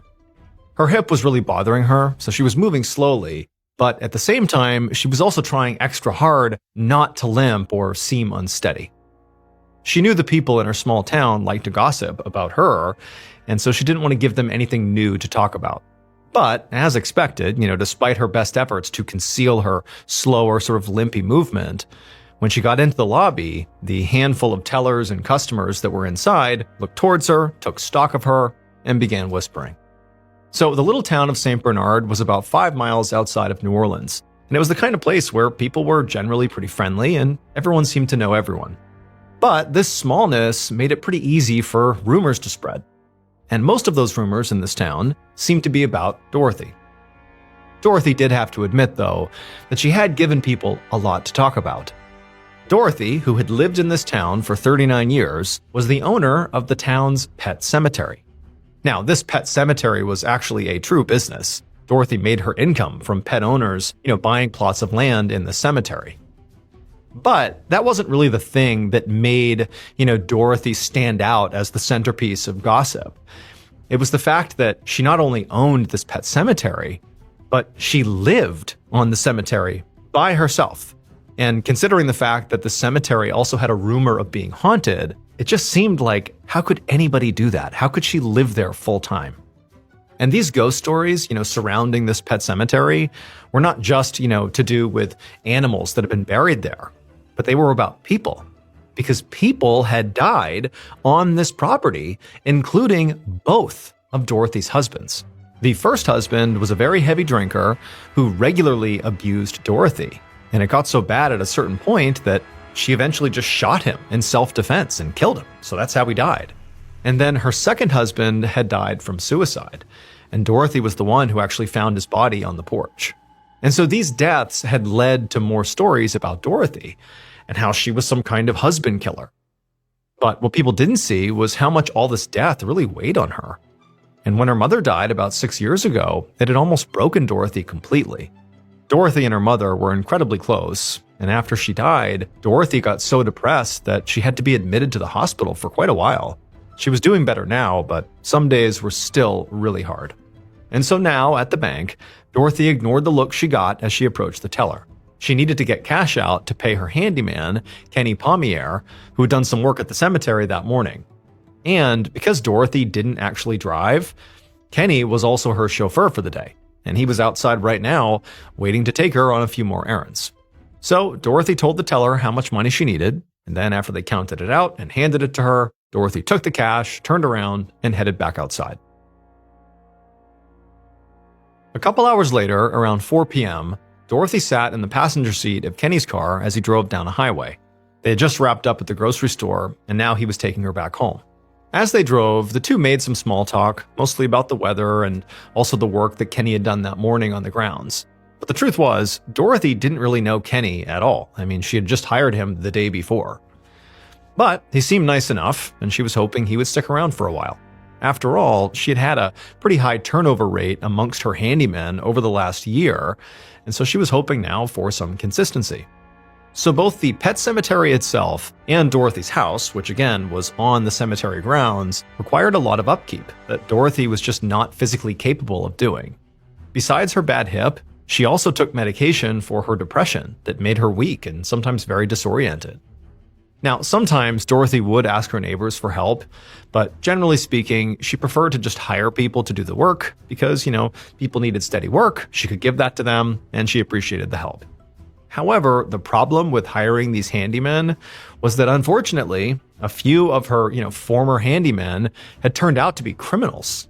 Last fall, her handyman at the time, this guy named Elkin Childress, had lived with her and worked on the grounds, but Elkin was always just sort of wandering around and exploring the property instead of taking care of it. Then she had found out he'd been arrested for robbery, so she guessed that what he was really doing when he was walking around was casing the place, looking for ways to break in or to steal something. Luckily for her, he actually quit before she had to fire him. And the guy before Elkin was even worse. His name was Brandon Nodier. Brandon was a total loudmouth who had started working for Dorothy right after her mother had died. He and his wife Bonnie had moved in with Dorothy, so Brandon could keep up with the repairs while Bonnie drove Dorothy around. But, just like Elkin, the issue she ran into with the Nodiers was theft. The previous spring, Dorothy had had this really intense depressive episode and was taking a lot of medication for it. And while she was all, medicated and groggy, the Nodiers convinced her to sell them her land for basically nothing. But when Dorothy realized what had happened, she made the Nodiers move out and then got a lawyer to overturn the deal that she had signed. And so since last year, Dorothy, along with the Nodiers, had been in this horrible legal fight over this land. And she knew, the Nodiers, Brandon and Bonnie, were furious at her. And on top of that, Brandon, who was this huge loudmouth, just would not stop talking about this dispute. Not only was he talking about it in public, but he also kept contacting Dorothy to sort of talk her into dropping the suit altogether. But Dorothy was not about to drop this issue. I mean, this cemetery and the land had belonged to her mother, and now it was hers. Like, it mattered to her. She's not just going to give it up. And so now, sitting in the passenger seat of the car, Dorothy watched as Kenny turned off the highway and eventually pulled into her driveway, which was quite long and wound through some thick woods, because remember, she lives on the cemetery. It's sort of secluded from society. And as the pair drove along this driveway and got closer and closer to her home, eventually she could finally see some of the tombstones up ahead. This cemetery was enormous, and basically any kind of animal you could imagine was buried here. Some of the graves were just engraved stone slabs, but others were pretty extravagant, including one human-sized Buddhist statue of somebody's pet cat. Kenny finally pulled up in front of the house and got out to help Dorothy carry in the groceries. And when he was done, Dorothy handed over the cash that she owed him and said she would call him when she had more work. And she watched as Kenny got back in his car and drove off back down the driveway.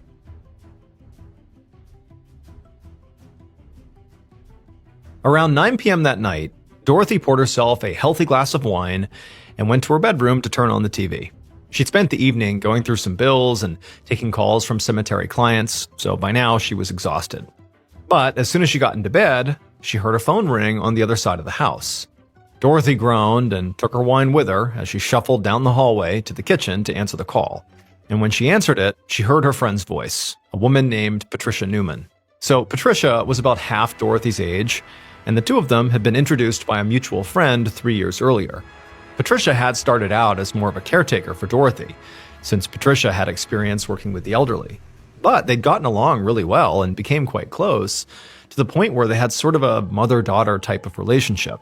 And since Patricia only lived about 10 minutes away, Dorothy did depend on her pretty much daily for things like supervising her medication and driving her to appointments. In many ways, Patricia was like the one person outside of the hired help that she did spend a lot of time with. And so that's actually why Patricia was calling now. She wanted to know if Dorothy still needed a ride to the pharmacy the following day. And Dorothy said that she did and said thank you. And then the two talked for a bit longer before ultimately saying goodnight. After that, Dorothy hung up the phone and then poured herself a bit more wine. And then she just kind of stood in the kitchen for a bit, listening to the crickets outside. And then, when she was about to finally leave and go back to bed, she heard something. It was the sound of a car making their way slowly up her long driveway.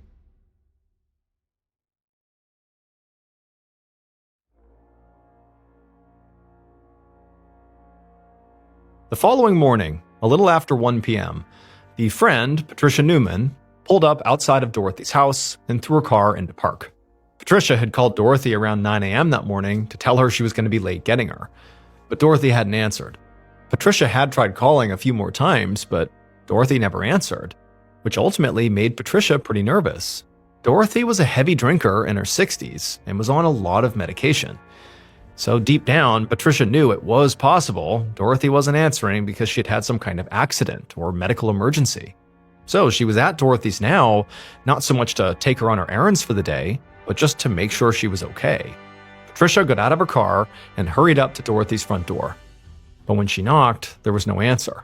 And after looking in a few windows, she didn't see Dorothy or any kind of movement inside. It just seemed very quiet and still.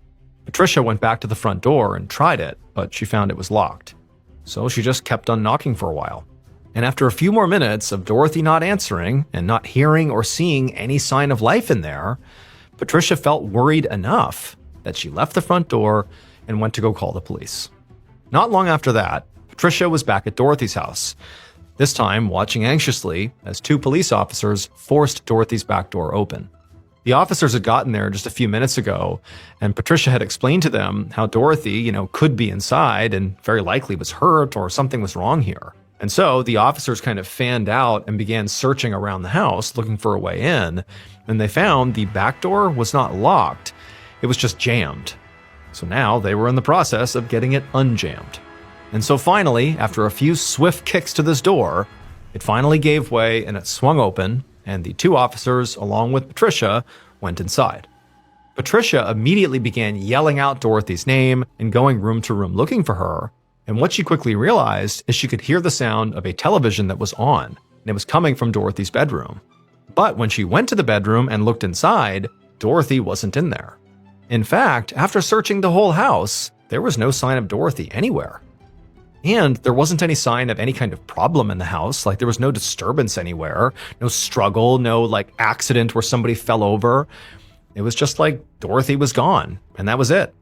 Now, for the two officers, they didn't really know what to make of this, because to them, it didn't appear like anything horrible had happened. There was no active emergency here.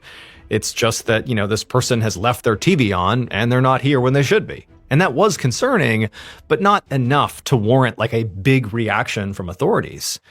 But Patricia, she knew, based on what she was seeing, that this was so uncharacteristic of Dorothy that something definitely had gone wrong here. But even though Patricia really adamantly communicated that concern to the two officers, they just told her that, you know what, let's wait, give it a few days, and give Dorothy another couple of calls. And if she doesn't show up in the next few days, come talk to us. And so after the police left, despite Patricia having this sense that something's off here, she did what she was told. She went home, she continued trying Dorothy, but never got an answer. She called around town to see if anybody had seen her or heard from her. But no, nobody knew where she was. And so finally, after 4 days, Patricia put in another call to the St. Bernard Sheriff's Office. And this time, she absolutely begged them to do something, because Dorothy Thompson was still missing, and now Patricia was 100% certain that something bad had to have happened to her.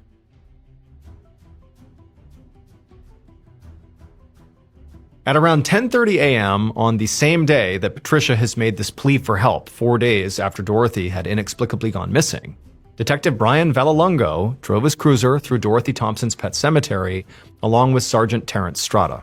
Both men worked for the St. Bernard Sheriff's Office, and they had been tasked to look into Dorothy's disappearance. Vallelongo hadn't even gotten to the scene yet, but he was already uneasy as he drove past the animal tombstones and grave sites. This place had always creeped him out. Finally, the officer's cruiser made their way all the way to the end of the driveway, and they reached Dorothy's home. And right away, Vallelongo could see there was a woman, maybe in her 30s, who he guessed was Patricia, who was standing by the front door. She seemed visibly anxious and impatient as she stood there waiting for Vallelongo and Strada to get out of their car. And when they did get out and walked over to her, she got straight to the point. She said the last officers had not actually done a real search of the place, just a sort of basic welfare check. And so now she needed them to do a full search of Dorothy's house and her grounds to make sure Dorothy really wasn't somewhere on this property. Vallelongo and Strada assured her that they would do that. But first, they needed her to start from the beginning and tell them about the last time she saw or spoke to Dorothy. Patricia seemed pretty irritated by this and said she'd already told the officers everything she had known, both on the phone call and then previously with those other officers who had done the welfare check. Like, can we please just get into the search? But Vallelongo insisted and said, look, I don't fully know the whole story, so please, give me some information. And so, begrudgingly, she would tell Vallelongo what she knew. Basically that she had called her friend on the 13th at night to ask if Dorothy would need a ride to the pharmacy the next day. She had said yes. And then the next day comes around and Patricia calls her friend to confirm she's going to swing by and pick her up that morning. But Dorothy doesn't answer. And so eventually Patricia goes to the house. Dorothy apparently isn't there. She knocks on the door. Dorothy doesn't come out. It just seemed off. And so Patricia calls the police. They show up. They find the back door is unlocked but jammed. They force it open. They go inside and, nothing's disturbed. And Dorothy is just missing. And there was no rhyme or reason to it. And so now Patricia was convinced that something bad had happened to Dorothy. And she really was hoping that they could help her. Vallelongo nodded and then asked Patricia if maybe Dorothy had friends or family that she might have just gone to stay with. But Patricia immediately shook her head and said no. Dorothy was pretty much alone in the world and almost never left her house. And she didn't have a car because she didn't drive. Also, Patricia said she had already called around and nobody had seen her. Friends, family, no one. And then at this point, Patricia was very clear. She told the officers that she believed the only reason Dorothy would have left her house that day or that night before was if somebody else had forced her to. Vallelongo shot Strada a look.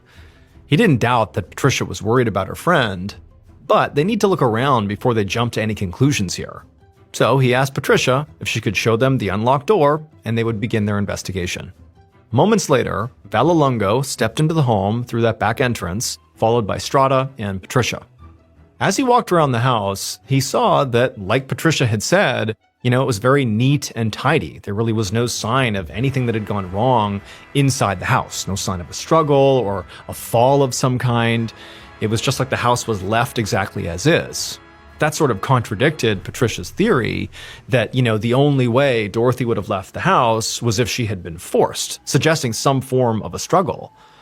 But at the same time, what Patricia was saying about Dorothy is that she was kind of frail. And so Vallelongo thought, okay, Maybe it's possible that she was forced and, she didn't put up any kind of a fight, and that's why we don't see any disturbance. He didn't know, but it just seemed odd that nothing had been displaced if we're talking about some form of an abduction.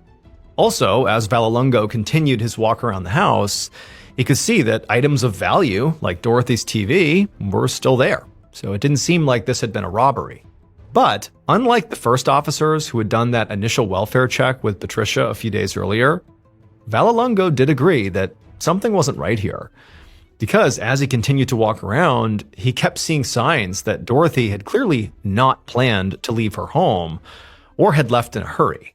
For example, there was a half-empty glass of wine in the kitchen, and the television in the bedroom was still on. And so those are things that simply would not be if somebody was planning to leave for any extended period of time.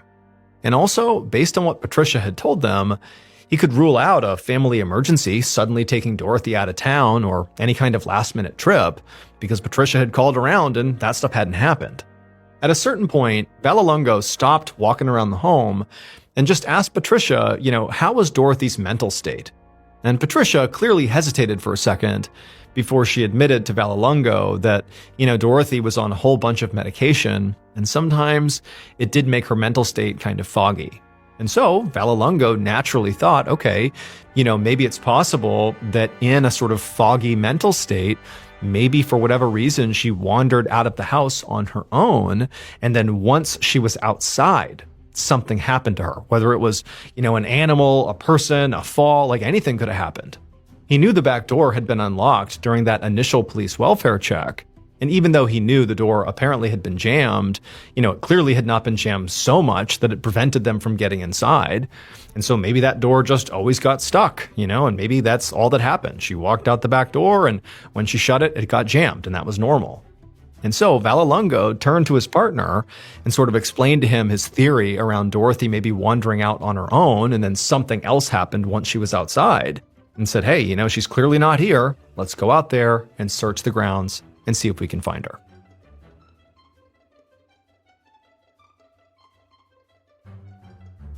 "15 days later, a little past 7 a.m. on May 3rd, 1985, Vallelongo stepped into Strada's office to give him an update on the case.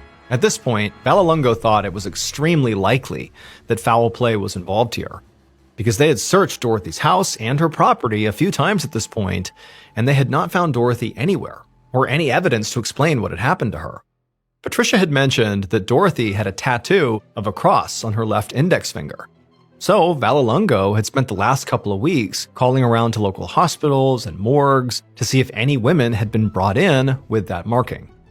Vallelongo also interviewed Dorothy's neighbors and the tellers at that bank that she had gone to shortly before she vanished, and also he had interviewed some people in town who just knew who she was. He'd also tracked down Dorothy's new handyman, Kenny Pommier, who the bank had said was with Dorothy on the day she vanished. He apparently was driving her around. But none of these people had heard from Dorothy since she vanished 20 days earlier, same as Patricia.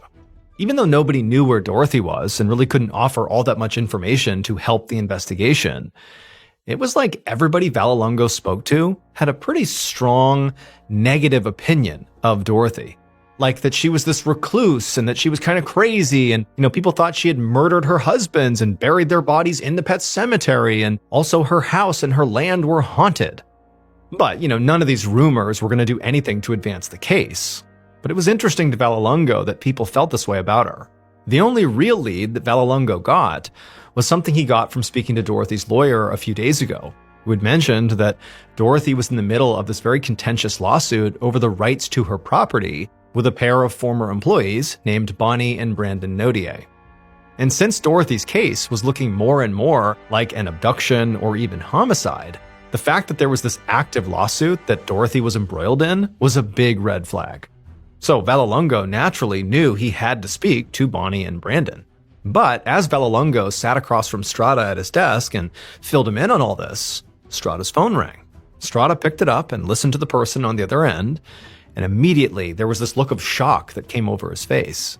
Strada thanked the caller and then hung up, and then told Vallelongo that a body had been found in the Mississippi River the day before, about 40 miles downriver from here, and they thought it could be Dorothy. Just a few hours later, Vallelongo and Strada stood with Patricia Newman inside of an exam room at the coroner's office. In front of them was a long metal table, and lying on this table was the body of the woman who had been found inside the river. Patricia had been asked to come in here and see if this was Dorothy. But as Vallelongo looked at the body, he didn't see how Patricia was going to be able to do that, because the body was already incredibly decomposed and very bloated. The medical examiner had said this woman had likely been in the water for weeks, and they hadn't done an autopsy yet, but any findings would probably just be a guess because of how badly damaged and decomposed the body was. The only thing they did know for sure was that this definitely was a homicide. The woman was found with a plastic bag tied over her head, and she was wrapped in a lot of very heavy chains, probably to weigh her down so her body would not float up and be found. And so Vallelongo looked over at Patricia, who looked visibly anxious as she stared at this body. She seemed kind of overwhelmed by the moment. She was shaking and she was just staring, sort of shocked. But eventually, after looking at the body, she spoke. And she actually said that she didn't think this was Dorothy. And for a second, Vallelongo was actually disappointed, not because he was hoping Dorothy was dead, but for the sake of the case, to figure out where she had gone. But then he remembered something. He stepped up to the body, he put on a glove, and gently examined the woman's left hand. And there, just visible on her index finger, was a tattoo of a cross. This was Dorothy.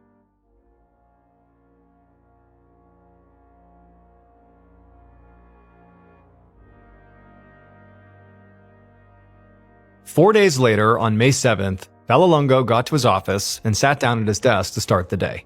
And he had a lot to do, because he was now in the middle of a homicide case.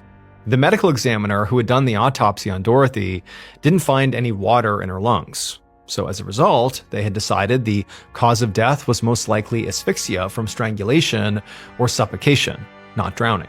Now, Vallelongo had known all along that it was possible somebody had abducted Dorothy from her home and killed her. But now that it was official, he was sort of reviewing the case notes from the beginning to see if anything had been overlooked while this was still basically considered a missing persons case. And he started with the place Dorothy was last known to be, her house. Dorothy's home was incredibly neat and undisturbed, so it was possible Dorothy was lured from her home and killed somewhere else. But Vallelongo knew from talking to her neighbors and Patricia that Dorothy was, naturally pretty reclusive and did not leave her house easily. So it sort of made the most sense to him that Dorothy must have actually been killed in her home, and the reason the crime scene was so pristine was that Dorothy was overpowered really quickly. Now, originally, Vallelongo had considered Dorothy's current handyman, Kenny Pommier, to be a suspect, since he was the last one to see her alive, because he was the one who dropped her off at her home at 4 p.m., around the time she went missing. But Vallelongo had revisited Kenny and found that he had an alibi. But even if he didn't have an alibi, Vallelongo wasn't really sure what Kenny's motive would even have been. I mean, there'd been no sign of a robbery inside of her house, and on top of that, it just didn't seem like Dorothy had much money to begin with, like she wasn't wealthy. And also the way she died, strangulation or suffocation, that's so personal. And so whoever would have done that would have had to have a reason for it. But so far, Vallelongo had not spoken to anyone who really had a serious issue with Dorothy. I mean, people definitely had opinions about Dorothy, but it was almost like people said, stay away from her. She lives on haunted land and she's killed her husbands, but it just seemed like rumor mill. There didn't seem to be somebody who really had a targeted issue with her. There was that outstanding lawsuit with the Nodiers, the two people who were, battling over the rights to her property, but it wasn't clear to Vallelongo if in the middle of this lawsuit was like real hatred between the parties. He had yet to see that. And so at this point, Vallelongo felt like his biggest problem was that he really had no real evidence. There were no witnesses, and they'd searched Dorothy's house repeatedly at this point, and they hadn't found anything useful. And there were no forensics on Dorothy's body. Since her body had been in the water for so long, all the forensics had been washed away. But just then, there was a knock on the door, and an officer poked his head in and told Vallelongo that he had something that he might want to come see. And so Vallelongo got up and he walked over, and the officer said that they had just brought this guy in for writing bad checks, and it turns out his former employer was Dorothy Thompson. Vallelonga was immediately interested and asked for more information. And the officer told him that this man's name was Elkin Childress, and he had been the live-in caretaker for Dorothy for 2 months last fall. And Elkin had told the officers who had arrested him that the reason he had wanted to work there at the pet cemetery for Dorothy was to find the treasure. Apparently, along with all the other rumors about Dorothy, there was another rumor that hundreds of thousands of dollars were, buried somewhere on Dorothy's property. And Elkin had become obsessed with finding it, but he said he never did. When Vallelonga heard this, he felt his pulse pick up. He'd never heard this treasure rumor, but it wasn't any crazier than any of the other rumors he had heard about Dorothy. And if Elkin was that serious about finding, said treasure, maybe he'd gone to Dorothy and tried to force her to tell him where it was. But before he could say or do anything, the officer told Vallelonga not to get too excited, because Elkin had an alibi for the night Dorothy went missing, and it checked out. However, the officer said that Elkin had mentioned something else that could help with the investigation. According to Elkin, there was somebody in Dorothy's life who befriended her for the sole purpose of trying to inherit everything she owned. And that person was Patricia Newman. And as soon as the officer said that, Vallelonga's gears in his head began to turn, and he thought, why didn't I see this before?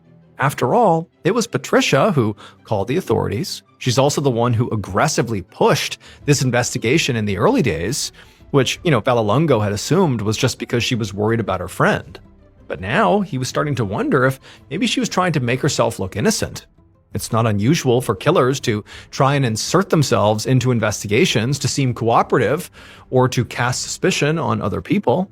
Patricia had also entered Dorothy's house multiple times before Dorothy's body was found, which certainly gave her an opportunity to interact with the scene and potentially hide evidence. And so Vallelonga turned and ran to go find Strada. They needed to speak to Patricia immediately, and this time it would be as a suspect.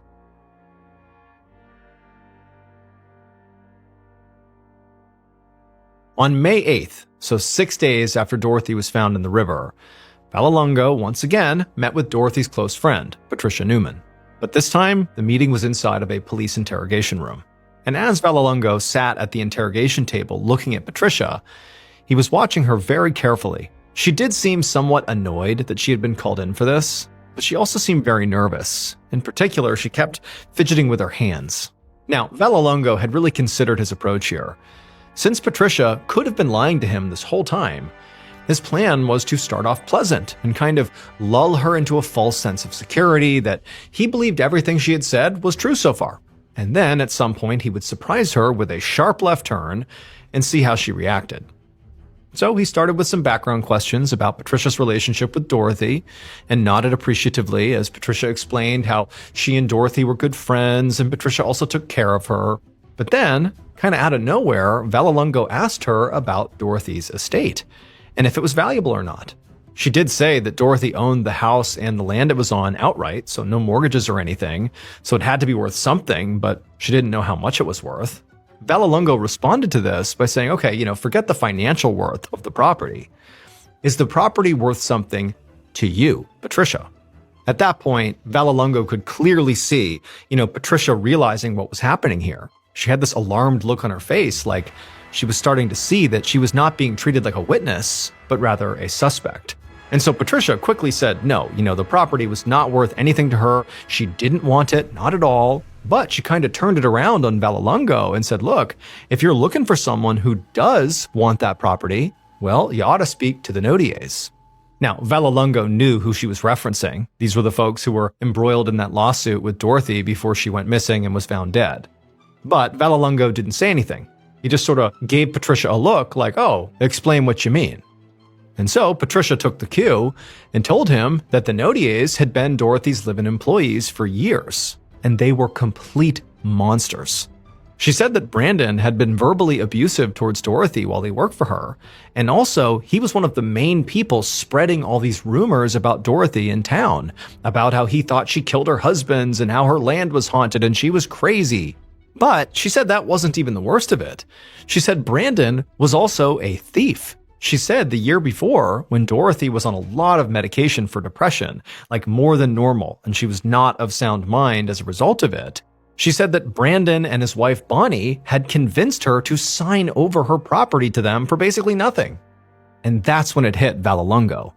Like, he was aware that there had been this lawsuit over the land, but he didn't really have all the details about it. He just knew there was some dispute. And he also knew that Dorothy's lawyer had mentioned the Nodiers days ago, but that was also right before Dorothy's body had turned up and things had been sort of hectic. And so Vallelongo had not followed up with her lawyers yet. And so he didn't really have the context of, how nasty this legal fight really was. Patricia said she had convinced Dorothy to get a lawyer and to fight this, that it was not right they were doing this to her. And Dorothy had done that. She'd gotten a lawyer, and in fact, her and the Nodiers' court date had happened just 10 days before Dorothy went missing. As Vallelongo was listening, it was like he couldn't believe it. This was so obvious, and it was right in front of him the whole time. The Nodiers would clearly benefit from Dorothy's disappearance, and pretty clearly, there was real beef between the parties. So at this point, Vallelongo kind of shifted tactics and was less interested in looking at Patricia as a suspect, and instead assured her that, he would speak to them. Now, Vallelongo did speak to Patricia for a bit longer. I mean, she was still a suspect. She was very close to Dorothy, who was this older woman with no obvious heirs. And Vallelongo had not seen Dorothy's will yet, but, he wouldn't be that surprised if Patricia was in there. And if she was, that would prove she would have also benefited from Dorothy's demise, just like the Nodiers would. But regardless, Vallelongo knew he was well overdue for a conversation with the Nodiers. So they were going to be his next call. 3 days later, in the afternoon on May 10th, Vallelongo found himself back in the precinct's interrogation room. But this time, it was a bit more crowded. He'd managed to track down 31-year-old Brandon Nodier for an interview. And while Brandon had agreed to talk to Vallelongo, he had also insisted on having his lawyer present as well, which immediately signaled to Vallelongo that Brandon likely had something to hide here. Vallelongo had looked into Brandon's background since speaking to Patricia, and he found out that Brandon had a criminal record, which included assault. Vallelongo also spoke to a few people in town about Brandon, and he had been told that Brandon apparently had a very hard time keeping his mouth shut. He apparently consistently seemed to threaten or go off on people whenever he got even marginally upset. He was a hothead and a loudmouth. So, given all this, Vallelongo expected Brandon to be at least somewhat antagonistic or defensive in this interview. But when Vallelongo asked him about this, highly contentious lawsuit with Dorothy, Brandon didn't seem like an angry loudmouth at all. Instead, he just seemed confused.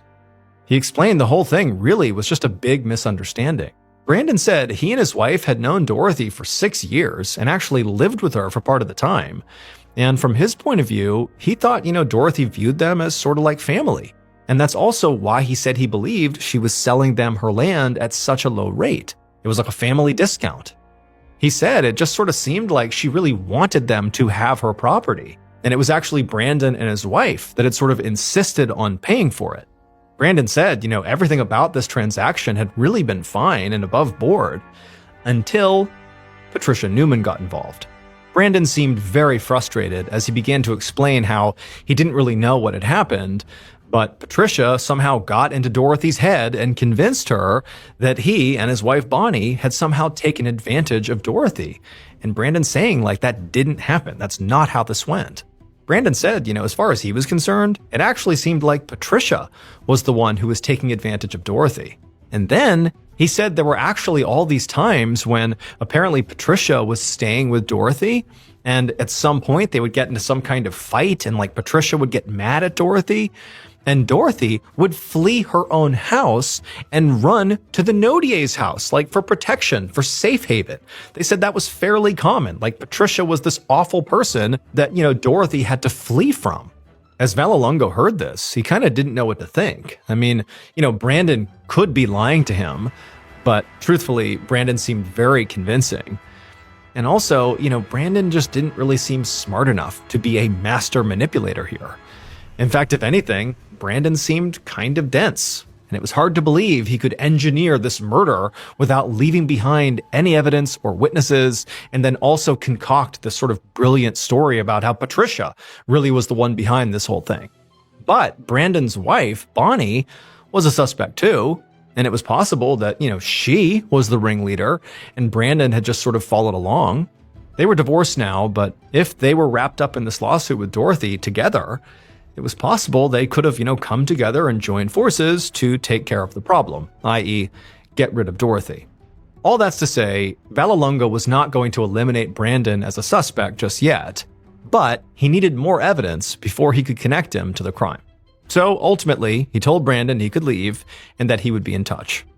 And then Vallelonga watched as Brandon and his lawyer stood up and filed out of the room. It was sort of funny in a dark way that just a few days ago, Vallelonga couldn't see any reason why anybody would want to kill Dorothy. And now it was like everybody in Dorothy's life, Elkin, Patricia, and now the Nodiers, wanted Dorothy's money and so really would benefit if she went away. And so now he just had to figure out who wanted Dorothy gone the most.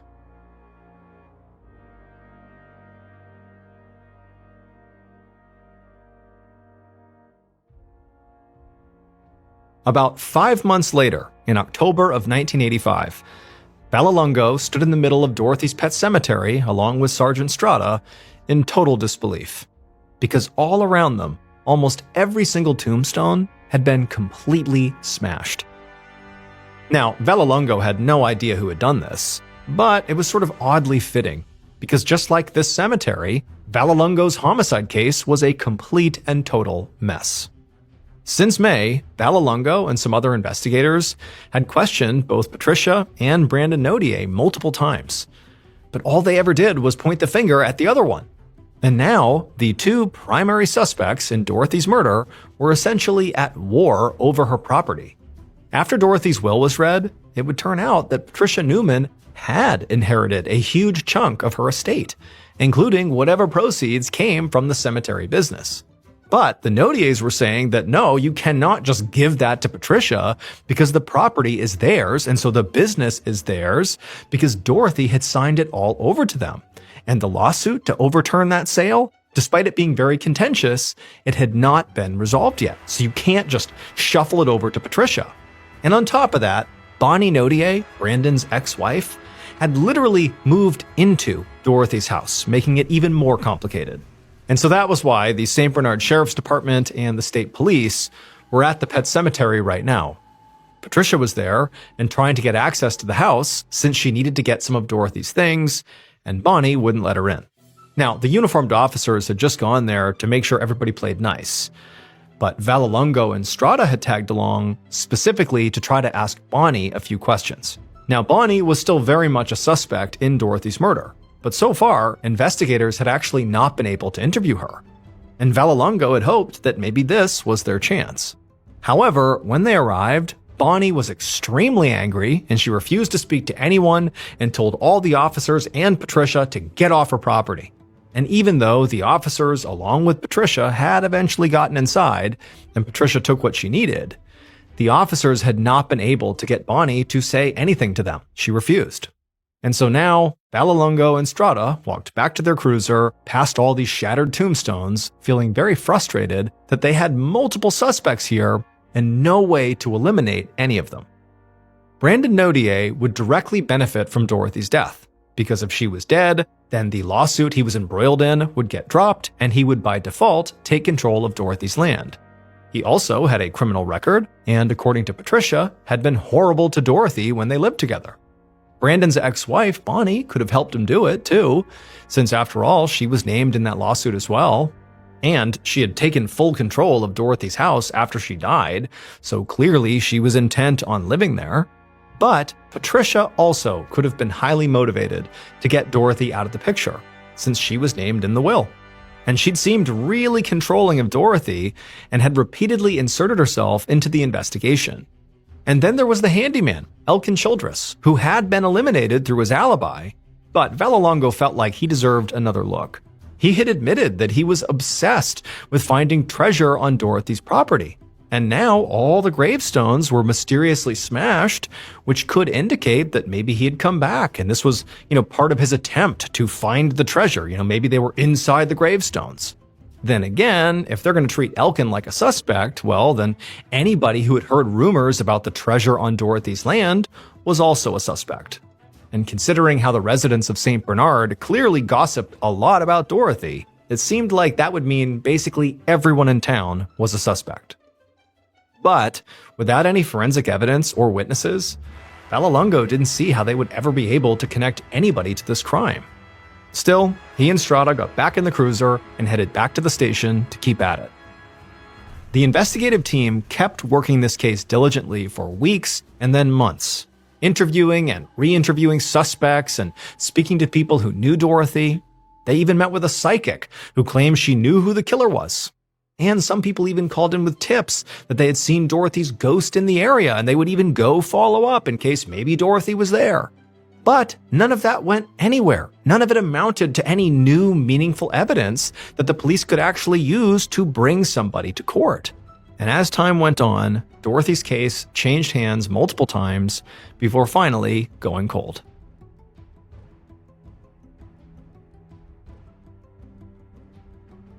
"24 years later, on a Thursday afternoon in late September of 2009, Detective John Duran sat at his desk in the St. Bernard's police precinct doing some paperwork. And he just put his pen down and leaned back in his chair to take a break when another detective poked his head in and told Duran, hey, the caller was on the phone. And Duran knew exactly who he was talking about. A few days ago, an anonymous caller had put in a tip to say he had information about an old cold case from 1985, the murder of the lady who owned that pet cemetery. And Duran had known immediately that the caller was talking about Dorothy Thompson. Duran had actually used to cut the grass at the pet cemetery when he was 15 years old, and so he and his friends knew all about Dorothy. How she was, this eccentric recluse who potentially murdered people and who turned up dead one day. But during the first call, this tipster had gotten spooked and hung up without giving his name. And as soon as Duran picked up the phone to speak to the caller, he immediately said, whoever this is, you're not going to get in any trouble here. We just want your name and your location. I want to come talk to you and just hear what you know. You're not going to get in any trouble. Can you do that? There was a pause, and then the caller reluctantly agreed. Later that day, Duran and another detective sat in the living room of a New Orleans home, right across from a very fidgety-looking older man. The man's eyes kept darting all around the room, and periodically he kept looking over his shoulder like somebody was going to, jump out at him. And it occurred to Duran as he was watching this guy that he didn't just seem nervous, about the information he was going to spill to them. He actually seemed pretty genuinely terrified. But finally, the man took a steadying breath and said he knew who killed Dorothy, and he had known for years. Now, the guilt of knowing was haunting him, literally. He told the detectives that he had been seeing Dorothy's ghost, covered in chains, and asking him to come forward. Now, at this, Duran raised his eyebrows skeptically, but didn't say anything. This was a pretty crazy start to the story and pretty hard to believe. But at the same time, it didn't really matter what, prompted this guy to come forward. It mattered what he had to say. And so, with an open mind, Duran, along with his partner, just sat there and waited. And eventually, the old man, despite being very scared and timid, finally did just come out and say what he knew.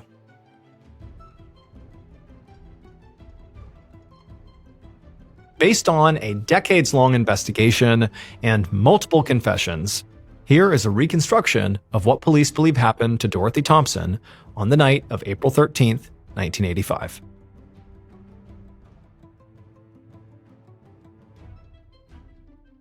Sometime after 9 p.m. that night, the killer was sitting behind the wheel of their truck, making their way up the long, winding driveway through the woods towards Dorothy's house.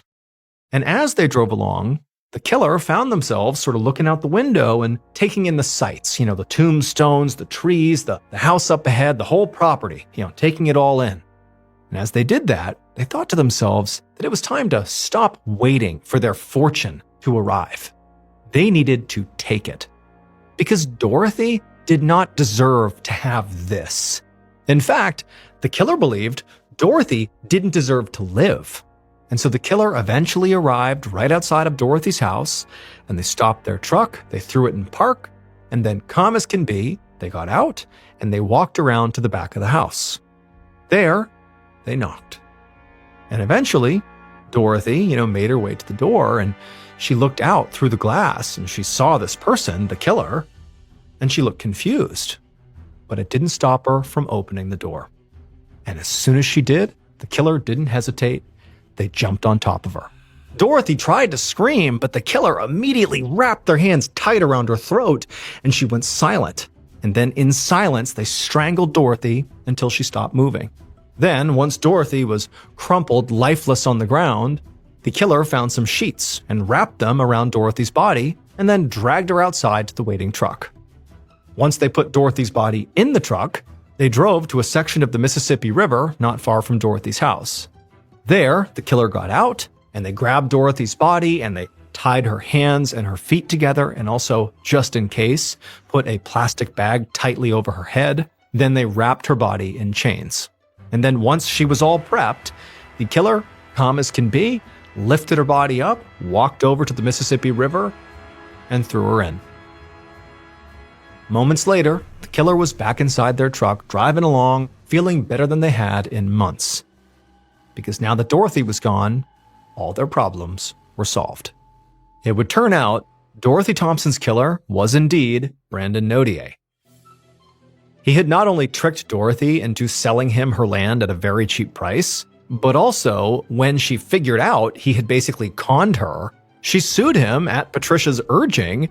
And when that happened, Brandon thought, okay, well, if I just kill Dorothy before this lawsuit gets dismissed, because they're going to figure out that this was not fair, that I did con her, if I kill her now, well, by default, the charges get dropped and the sale goes to me. The property is mine.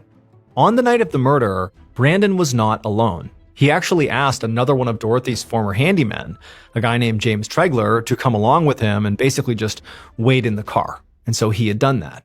Now, Brandon was an incredibly violent person, and he did not think twice about murdering Dorothy to make sure the lawsuit got dropped. But Brandon also had a famously big mouth, and he told his entire friend group what he had done. And so basically, all of Brandon's friends were aware of this horrible crime, and they totally believed what he said because they were fully capable of him being able to commit extreme violence, but they were scared of him. And that's why none of the friends came forward to say, what they knew. But finally, one of these friends was so haunted by their knowledge of this crime that they did eventually come forward. That was the caller who, told the detectives what happened. And in their rendition of what happened, they said Brandon didn't act alone. There was somebody else, a guy named James Tregler. And so as a result of that tip, it would take another 4 years, but they would ultimately speak to James Tregler, and he would confess to having been there on that night. And with that, they had enough evidence to finally charge Brandon for the murder. Brandon ultimately surrendered to authorities in 2012, and he would get a 10-year sentence for pleading guilty to Dorothy's murder. Brandon's ex-wife, Bonnie, was not involved. As for James Tregler, the other handyman who drove with Brandon on the night of the murder, he always maintained that he didn't know the murder was going to happen, and so he was given immunity from prosecution in exchange for his testimony. Even though the pet cemetery is still standing today, it's now abandoned and totally overgrown. However, treasure hunters continue to walk around the property, with their metal detectors, hoping that they'll be the ones to finally find the treasure that's buried there.